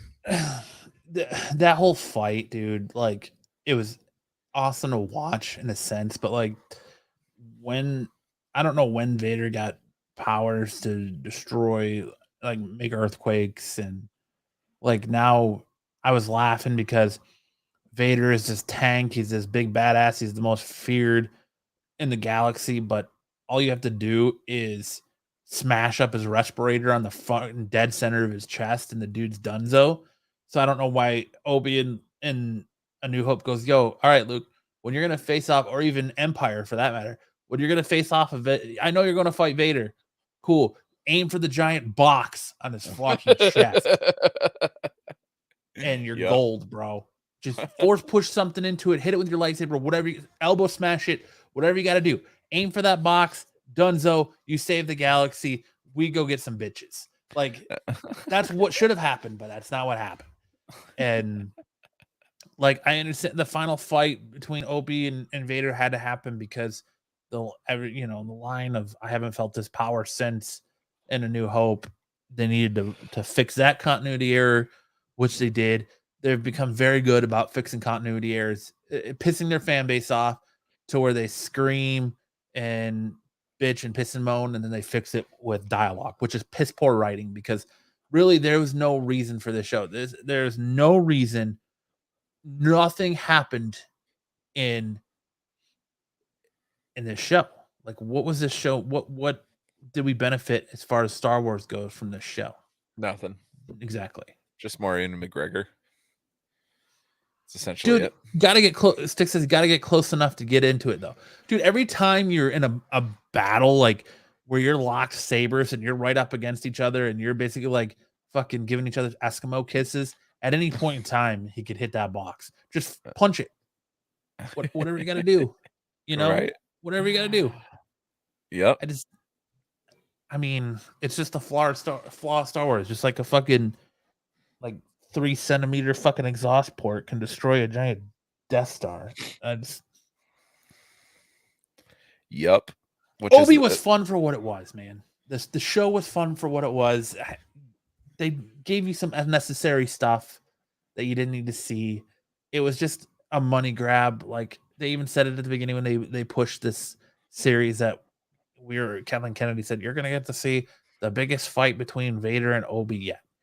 Well, all right, that sold people. Like, you use the name Obi-Wan Kenobi, Vader, and them fighting, you're gonna draw people, and yeah, it really did nothing for the franchise. It just, I don't know. Max must have Max, dude. Max must have gotten his liquids. Yeah, you drinking that Gatorade, buddy? You got some electrolytes? It definitely was not a masterpiece. It was good. It was a good episode, but I would not call it a masterpiece by any means. And like Reva, I understand Reva intercepts that message, right? One, when does Vader ever leave anybody alive? Two, she intercepts that message and just automatically goes to Tatooine and going after Luke Skywalker. For what reason? Like, is it because she's going back for an eye for an eye, an eye for an eye because Anakin killed all her supposed family and now she's going to go do the same for that? Or and if that's the case, how does she know that? Is it because she found out that Kenobi's protecting this boy and she's going to go back there to use the boy for bait to lure out Kenobi, which in return will lure Vader there. Like, it's just, and then all of a sudden she goes from like being dead almost to being on Tatooine. And lightsabers don't kill anybody anymore. You know, Darth Maul gets cut in half. Cool. He gets new legs. The Reva gets stabbed. That's cool. She, you know, she doesn't die from that. So it's just like, how did she get to Tatooine so quick? And then my other complaint is like, you have Uncle Owen facing off against the third sister who used to be a Jedi in Reva, hurt or not, and he's holding her own. He's holding his own against her, but yet in A New Hope, a couple of stormtroopers who can't hit the fucking broadside of a barn show up and just wipe them off the face of the planet. Like, burn their bodies. They're just skeletons by the time Luke gets back. And it's just like, dude, like, yeah, I don't know, man. Fling rocks and shit. You're so angry. I'm not angry. I thought it was fucking awesome. I don't care. It was an awesome fight. It's still not the best lightsaber fight in Star Wars. That still belongs, in my opinion, to Ahsoka versus Darth Maul in Clone Wars. But you know, I mean, they've got. Here's the earthquake. You know, I've heard people say that Vader's supposed to be a tank, and you know, why is he flipping around and double-handing his lightsaber and all that? He should be tanking it. And this is kind of cool and reminiscent of episode 3, where he's like, you know, it's the whole high ground scene, and he kind of even does the motion before he starts burying him with rocks, because now Vader has the high ground. Like, it was a cool fight, but again, I'm trying to find that scene where he just flings rocks at him. That was fucking awesome. Here it is. This was pretty cool. Down. Like, why can't you do this and just aim for his little chest box, dude? Like, Luke could have sure one of those rocks things all over the Death Star and just hit his little respirator box. Now, but he hasn't been Darth for long, right? So he's still like, no. By the time we see him in A New Hope, he's probably more formidable, right? So I mean, you could explain that there, that he's still a Padawan, right? Is that what they call him? Well, yeah, and then they used the whole like. There's the smash. Yeah. Then they use the whole cop out of his line when he gets his helmet cut, saying, you know, you didn't kill Anakin Skywalker, I killed Anakin Skywalker. So when later on, when he talks about how Luke and Leia's father was killed by Darth Vader, they made that canon again. And it just, I don't know, they just use a lot of dialogue to rectify canon issues. So it's kind of like, to me, the Star Wars room is now like, we'll throw any stupid shit at the wall we can, but as long as we can find a way to use dialogue to make it canonized, we're gold. Like, how is that? Hey, look, there's our episode right there. How is that good writing? You know, like, look at all these fucking thumbnails, and ours is Max covered in jizz. Right. If you don't click on that, the hell's wrong with you? Oh, that's hilarious. Good for us, though, for showing us on this little thing here. The man, the myth, the legend right there. Reva's story isn't very good. You're right, it isn't. And now I'm afraid that all the rumors of her getting her standalone series are going to be true, because there's unfinished stuff there with her character. And I'm like, God, I don't really want to see that. But Obi was good for what it was, but it didn't really offer anything in moving the story of a Star. It didn't add anything to the story of Star Wars. It's essentially like the Indiana Jones theory. Like, we could have never even seen this, and it wouldn't change. This episode didn't change anything. It never, everything still happens the way it did. This is Reva having her like moral conflict about Luke getting, if she should kill a knocked out Luke Skywalker. Or she sees herself there. Yeah. Which so I saw a bunch of people saying like, oh, I hated Reva until the end of this episode, and I was like, honestly, I thought this was the worst performance out of all the episodes for her. I liked her up until this episode. Like, it just seems very wooden, her performance. Yeah, there's obviously her story's not done, and they're gonna milk that cow for everything they can. But I don't know, man. I don't. Again, I feel like this series really offered nothing. Yeah. Oh, good. It Max agrees with me. it has to do with like, and people are complaining because of the way the actress portrays the character, and like she's very robotic and unfeeling. Like it feels like there's nothing there in her performance. But I thought she Yeah. did a lot better in the final episode. But again, I felt like it was worse. I just had issues like everyone's complaining about. Well, how did Jon Snow get from King's Landing back to Winterfell and all over this? You know, they're going from here to here to here in seconds, and when before it took days. And that's kind of what I felt like in this episode. Like all of a sudden, Rev is on Tatooine, and then seconds later, Kenobi's going from fighting on this planet with a Vader to being on Tatooine, and it's just like, dude, I understand hyperspeed, but let's be realistic here, dude. Like, I don't know. I don't know. I'm not sure if I'm like, yeah, bring on season 2. I'd rather have season 2 of WandaVision before I get this show, I think. And then they're all like, and then of course you get him meeting Luke Skywalker and looking very, very pedo-ish, and hello there. Hello there. And he's got a little toy to lure him to his fucking cave. And like, have I shown you what's in my pocket? Right. Would you like to see my flesh-colored lightsaber? We'll show you in this cave here. We'll show you in this cave, but don't show your Uncle Owen. And this of is course, a secret. I think the cameo at the end by Qui-Gon Jinn was very foreshadowed, and you knew it was coming. There was no like surprise to that. You knew Qui-Gon Jinn was going to show back up at the end of the series. Yeah, but I don't know. What honestly, like Kenobi 2, what do you do with this character that season 2 of this show? What do you do with this character that doesn't hurt canon? Because you can't have him fight Vader again. We already finished that. It's just, I don't know. You're gonna go back and do the Kenobi journals, and you're gonna get to see the stuff that they didn't put in with his fight against Black Chrysanthemum and all that stuff. Okay, you can do that too, but it's just like there's really nowhere to go with the season 2. I want him to teach Kumail Nanjiani how to use the Force.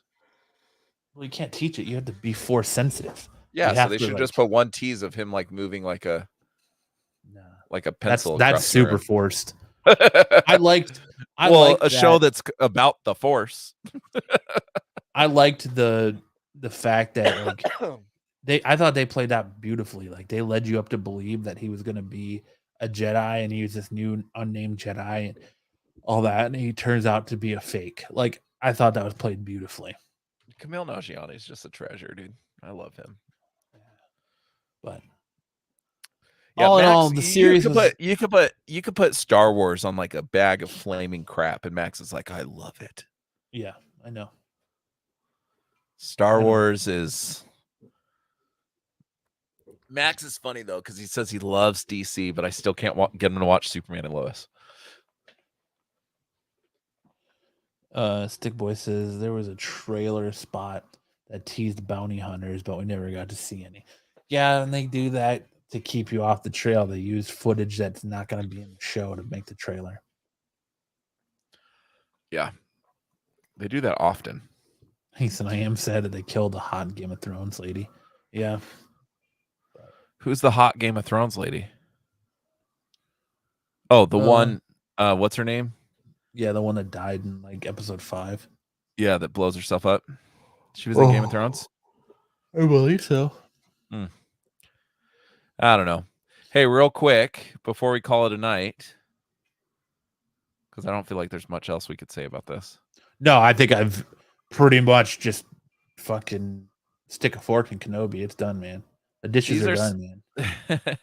these are some of the things that I'm looking forward to in July. Well, not so much Super Pets, but it is coming in July.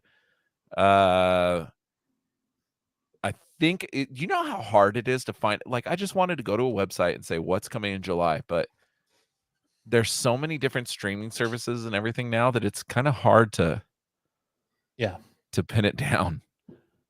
What are you looking most forward to on this list? Thor: Love and Thunder the second half of season 4 of Stranger Things, and Better Call Saul. That's probably and What We Do in the Shadows. That's probably it.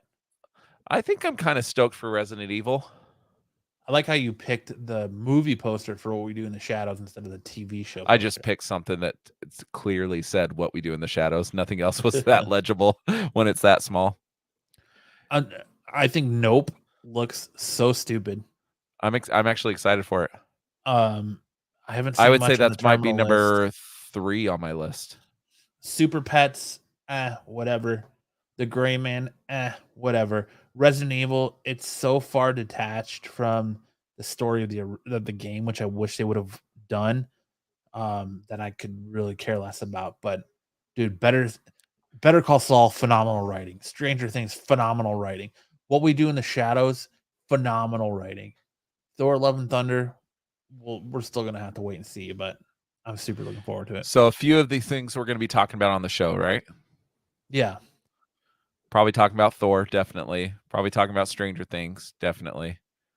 Better Call Saul, maybe we'll talk about it briefly. Probably not a whole review. Saul is I would love to dedicate an entire episode, maybe a one-off, to just talking about Better Call Saul, because or just that universe in general. That's such an underrated show. Show's so good. Like Breaking Bad got like all these accolades and all this praise, and like Better Call Saul deserves it, but I feel like it doesn't get the same praise that Breaking Bad did. So Better Call Saul, the first few seasons, not including this season, Breaking Bad was better. It was still good, but Breaking Bad was better. This season, I think, may be better than as a complete season, may be better than any season of Breaking Bad. What do you think about that? This season has been phenomenal. It's been phenomenal, but nothing tops that final season of Breaking Bad, man. I think this is a number 2. That final season of Breaking Bad was just off the charts. Well, we still have how many episodes? 6 of this, or something like that. I think I want to say 5, because there's usually 10 episodes. I want to see how this ends, and they've already told us that we're going to get Walter White and Jesse in this again. The last episode, probably. I want to see how this ends. I think it could overtake, because I'm trying to remember. It's been a while since I've seen that last season of Better Call Saul, or of Breaking Bad. Yeah, there's 10 episodes. Every season of Better Call Saul has 10 episodes. So we just had 5, right? So, no, that's 7. So no, it's only 3 episodes when it comes back. So we've had 7 episodes. Yeah, May 23rd was episode 7. Wow, the last episode was just crazy. No minion talk. Actually, my wife and I saw the trailer for the Minions. What movie did we go see just recently? Oh, I can't remember. We just went to the movies for something. I don't remember what it was. No, we haven't seen Lightyear yet. That's probably going to be on Disney Plus here soon, so we're probably going to wait. Jurassic Park. World, yeah. The Minions trailer played in Jurassic World, and it was the scene where he's flying the plane and the other guy gets sucked through the toilet and stuff. My wife and I were laughing so hard, like more so than we probably should have been. Yeah, I'm kind of over the Minions. But it was pretty funny. I don't know. Real quick, we were talking about Ozzy Osbourne. I wanted to show one of the gifts my kids got me before we call it a night. For Father's Day. Is that Blizzard of no, that's Diary of a Madman. Isn't that cool? That's awesome. Yeah. My kids got me this. It's not super rare or anything. They're pretty easy to find, but it's a way cool album, and I love that little Ozzy there in the corner. I got a book of dad jokes to read on the toilet. That's exactly what the description was. Now you have reading material when you're taking a poop. Cool. That was your whole gift? More or less, yeah. She did give me a gift certificate. Aaron got me a gift card to Top Golf, but Logan got Top me. Golf's fun. Logan got me 2 dad joke books, they're cute. That's funny. When they get older, it's fun. My kids put together. So we got home from Colorado the night of Father's Day, and I walk into the door, and there's a gift sitting on the kitchen counter, wrapped, and has a little note on it. And they sent me on a scavenger hunt throughout the house, to where the next gift was. And all in all, it was like some of them were like just little bags of candy or whatever. But they sent me on this whole scavenger hunt. Went into my office. What they say. So first I come in, I see the gift, and it says, "Hey, I think somebody messed with your pops in your office." And one of my things my wife does is she'll take a pop and move it somewhere else to fuck with me. And it drives me insane. So I'm sitting here in my office, like, what did she move? Like, I'm starting to get pissed, right? I'm like, what did she move? Because I can't find it. And then I see there's one that's wrapped. She didn't write, to be fair, she didn't write in the card. It did not say to read on the toilet. She said it's a book that you can read on the toilet. So, and I noticed one of my pops is wrapped. She did get me a book of Why a Daughter Needs a Daddy too. That was super cute. But oh, that's cute. I'm just saying. I'm just making it funnier than it is. But but one of my pops was wrapped. They wrapped one, and then they said, "Hey, don't forget to tuck me in at night." And I was like, what the hell are they talking about? So I go to each of the beds. I go to mine first. I go to the boys' bed. My daughter's bed has a gift on top of her bed. That sent me to, I think something's burning in the microwave, and there was a gift in the microwave. So they had me go all over the house and find all these gifts. It was a lot of fun. They put a lot of thought into it. So it's a good Father's Day. Because I probably been like, this is fucking stupid. Just give me the gift already. It was. Don't make me run all over the house for this. They were so excited to do it. Yeah, so they bought me this. They bought me a Wong Funko Pop from the new Doctor Strange movie, some candy. Got me something else. I don't remember what it was. I took a picture of all of it. Brick oven pizza.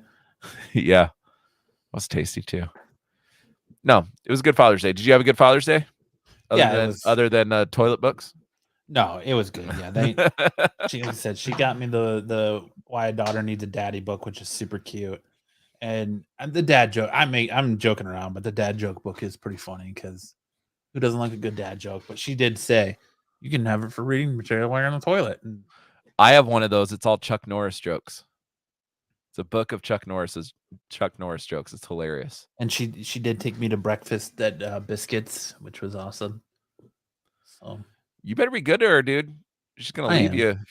No. I don't think she'll ever leave me.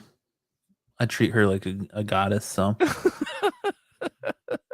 I joke on it here about it here, but like I know, I'm just and it's you guys are well suited for each other. Anything I say on here isn't anything I wouldn't say to her face. So Oh man. Yeah, she didn't. I played video games for hours and she didn't bother me. And she hates video games, so. Yeah, my wife, not a fan of when I play video games. Like when the last video game I got sucked into was probably Guardians, and she was not happy. But now I'll come to find out that I can just hook up my freaking Elite controller to my iPad and play video games whenever I want. My wife won't say nothing. Fucking Jedi. What do you say? The only one that's coming between Matt and Aaron is hopefully me. Well, it's a good show, dude. We had a good show. We did. Talked about some good things. Talked about some good geek news. Yes, sir. Talked about Ozzy. That's always a good show. You talk about Ozzy. Right. But I don't know. You got anything else? No, I think that is it for the most part. Guys, if this is your first time finding us, I want to make sure that you like and subscribe down below. Let's get to those 400 and 500 subscriber marks so we can do some giveaways. Remember, 400 subscribers, you can be entered in a chance to win an awesome. I don't know how I want to do that. It's either going to be leave comments on the videos, and once we hit that 400 subscriber mark, we will take everybody who's left a comment, put it in a randomizer, and I've got the T-shirts, and of The course, randomizer. yeah, Stumbling Jedi is gracious enough to offer up a slab book for 500 subs and a 9.8. Something is killing the children #1. So there you go. Let's get the sub count up. If this is your first time finding the show and you like what you heard, make sure to slap that like button and subscribe. Slap Matt's ass. Yeah. If you're listening to the playback on Monday and you're finding us on any of your podcasting platforms, please make sure to like and subscribe there. Funny enough, I was gonna tell the story. The other day we got a bad review on Apple iTunes. Oh, did we? And we got called clickbait because in Apple iTunes, it tells you like what your show, like other shows in this genre that if you're a fan of this, you might like this, right? So it says Absolute Geek Podcast, a Geek Nerd movie, Dungeons and Dragons, whatever, blah blah blah podcast. Also like Hollywood Babylon, or a couple of the Kevin Smith podcasts. So the person says 1 star, clickbait fucks. I thought Kevin Smith was on this podcast, so I downloaded it to listen to while I was camping, and there was no Kevin Smith. Gives a 1 star for because they're an idiot and can't read. They're an idiot. Yeah. Zaggy says, I swear Comic Tom is the only thing that pops up for me. Hey man, Comic Tom and Gen Mitt, they put out some fire content. So I can't get angry at that. But yeah, the first one at the bottom on our page says you might also like Fat Man Beyond. Yeah, see? It's just like you may also like this, or this podcast is like this, or because it's just the same category. And so they're like, we don't even say Kevin Smith podcast in our description, so they're just an idiot. I know. And that's what I say. Like, I wish I could dispute that, but it's whatever. I found it amusing. We could dress Max as Kevin Smith. Jessica Handel is a woman, so you're just dumb. Jessica Handel is dumb. Stumbling just said I was searching for self-help 5 years ago and ended up here. My life has never been the same. Yeah, you're welcome. We've enriched your life, Stumbling Jedi. We have brought you class and culture in the greatest way possible. Apparently, Jay Snrub thinks we're the worst. Yeah, that's old. Yeah, that's old too. That's 1 year ago. That's about when we joined, right? No. That would have been like right around the time we all went over to Flip Side. Oh, okay. So, yeah, hey, that would have been the time we recorded Stumbling Jedi's least favorite episode in Moving Day. That's what I hear all the time. He messaged me. He's like, I want you to know Moving Day is the worst fucking episode you've ever made. That's hard to believe since Max and I joined. I would say that those are probably the worst. No. It's a different feel, but hey, if you haven't left us a review on Apple Podcasts, go for it. Don't start now. And we want to make them funny because those are the best. Like Jessica, fuck Moving Day. I may put Jessica Handel's review on a T-shirt. Dude, we've talked about that before. Putting like bad reviews on T-shirts, it'd be awesome. Yeah, we don't have enough of them, so that's saying something. But could very easily be much better 4 years ago. Yeah, can't connect. I think that was when I was doing wrestling stuff. But guys, we're looking to grow the channel and expand out. I would love to incorporate more people into it. I don't want it to get like dramatized and shit like one down with Flip Side. We won't get into that, but yeah, you bring drama, you're out. Yeah. So I mean, if you have a show idea or you want to try doing a podcast or you want to try any kind of show and you want to, pitch it to us and like that and do it on the channel, that's cool. Let us know. We're down to work with anybody. And nothing's off limits. Yeah, nothing's off limits. You can have we your had own somebody show on ask the channel. us if they could do a fantasy football show. I said, go for it. Yes, Zaggy, if you want to do VHS tapes, bro, that's on you, man. So I still don't get that, dude. Out of all the mediums to watch movies, who enjoys watching it on VHS tape? That's just shit right there. VHS tapes are like a huge collection. I know. It's like I went to a record store the other day and they had cassette tapes. Mm-hmm. that were ridiculous amounts of money. I said, out of all the mediums of which you can watch or listen to music, cassette tapes has to be the worst. You don't get the warmth of records. You don't get the digital perfection of CD or whatever. Cassette tapes is hot garbage. VHS tapes are that same way. Hey, Sticks, if you want to do a Doctor Who show, you can do it, bro. Go for it, dude. You can come on our show. You can pick any night of the week you want, except for Friday. We have a $500 entry fee. you could do a Doctor Who show anytime you want, man.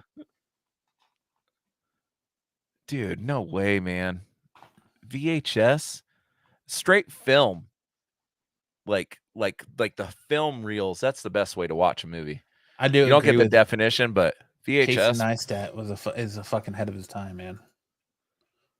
But VCRs are it's a bad technology compared to now. Yeah. I had so before we go, I had this conversation with Max. So we were listening to Jay's Born Too Late podcast, which is, if you're into punk rock or music of any kind, that Born Too Late podcast is phenomenal. And he was talking to Jackie Cruz, I think her name is, from this band called Manhandle that's here in Phoenix. And I said, oh, let's listen to it, because I haven't heard him before. And the thing with a lot of these punk bands is they like to sound very old, like 70s, kind of sound like it was recorded in kind of a tin can. And Max is like, that's awful. And I was like, no, it's considered pure, right? Like with that kind of punk rock that's very old school, like Sex Pistols-esque era, to sound like that, like it was recorded poorly, that adds to the essence of it, right? And he just didn't get it. So I'm totally on board with people that want that pureness of the medium. VHS tapes is not it. That is not it. But yeah, we're looking to grow the channel. We're looking to collab with people. You own your content, whatever. We're not gonna tell you what to do, what to put out, as long as it doesn't fucking get the channel taken down. Have fun. That's all I say. So if you want to do a fucking Doctor Who show, let's go for it, bro. We do ask that you sign a waiver for if sexual harassment issues against Max. He's not held accountable. He has a sickness. But all right, enough teasing Max, but good show, man. Good show. I have so much fun doing this, and I love all you guys that come on every week and talk to us and make us feel loved, because we sure know our wives don't. So just kidding. Well, mine does. Yours doesn't. You're over here like, she's gonna leave you, man, and she's the only one in our fucking wives that supports me. But yeah, man. Again, thank everyone in the chat for hanging out. Sticks, Stumbling, Patrick, Zaggy. My name is Kyle. Max, Corbin was here for a minute. Aaron, the week. Corbin said interesting ... and then laughed. Scumbag, fucking scumbag, Corbin. But bum ass Corbin. But yeah, so again, if you're listening to this in the playback and you want to be part of it, hit us up on Insta or Facebook or any socials, whatever. Let us know what your ideas and what you want to do, and we will talk to you about it. If you've not already subscribed to this channel, please make sure to do so. That goes a long way in helping us. Let's get to those sub markers. Let's hit that 500 subs so we can give away that slab. Let's get to a shirt at 400, right? Yeah, and a shirt at 400. So we got some good giveaways to launch out there. Tell your friends, tell a neighbor about the show. Tell a local comic book store about the show. We really appreciate the support you guys give us all the time. We greatly appreciate all of your reviews, good, bad, or ugly, on the podcasting platforms. And that's my goal for the rest of this year, man, is to try and get as much content out for you guys as possible. So yeah, send Matt your dick pics. No, you send those to care of Kyle Stinson at moderncomicmayhem.com. Those will be the ones that love your that would love to receive your dick pics. Yeah, the best dick pic. The best dick pic will send something to you. Please don't turn this into something. Send This us does your not dick need pics, to and the be best anything. one wins. This does not need to be a thing. Come on now. But Yeah, again, Stumbling said shout it. out to the Everything Bagel crew. Appreciate you checking us out, and we will be, like I said, be in touch with you soon about a collab. Shout out to the Renovision crew. I was on their show on Wednesday night. It's a lot of fun over there. So We if gotta you have like them us- come over here one of these days. I'm trying. I sent them invites tonight, but they were like, "Oh, I forgot I'm in bed, and it's 3 hours ahead for them." So it is what it is. Yeah. But we'll get them over here soon, and hopefully we can do more collaborations with them on things in the future. It just build everything out. Stumbling's comment got held for review. That's really bad. Well, if there's any kind of like swearing in it, it gets held for review. You just got. All he said was wieners. Yeah, well, Franken wiener. Sticks says picks incoming in 3, 2, 1. Yeah, flood them. Send them all What? to Kyle Stinson. Let's not. Let's not. Come on. It's just a joke. But oh man. All right. Well, for the Absolute Geek podcast, I am Lance. and I That guy. am Matt. That guy right Me, there. that's me. It's so weird. saying- It's like, what are you Remember, saying? I'm saying it. Fuck, you ruined it. Damn it. No, you froze, dude. I froze. Yes. I froze. I froze. You s- All you freaks and geeks. Come all you freaks and geeks. Let's listen to Absolute Geek. Absolute geek. We'll go ahead and spread our cheeks Spread the cheese. and drink And some we're for Cosby absolute- wine. We'll Come on, drink you some absolute Cosby wine. Again, thanks for It being in the chat. makes We me appreciate feel you so real much. fine. Thanks for hanging out with us every week. We'll see you guys. See you next time on the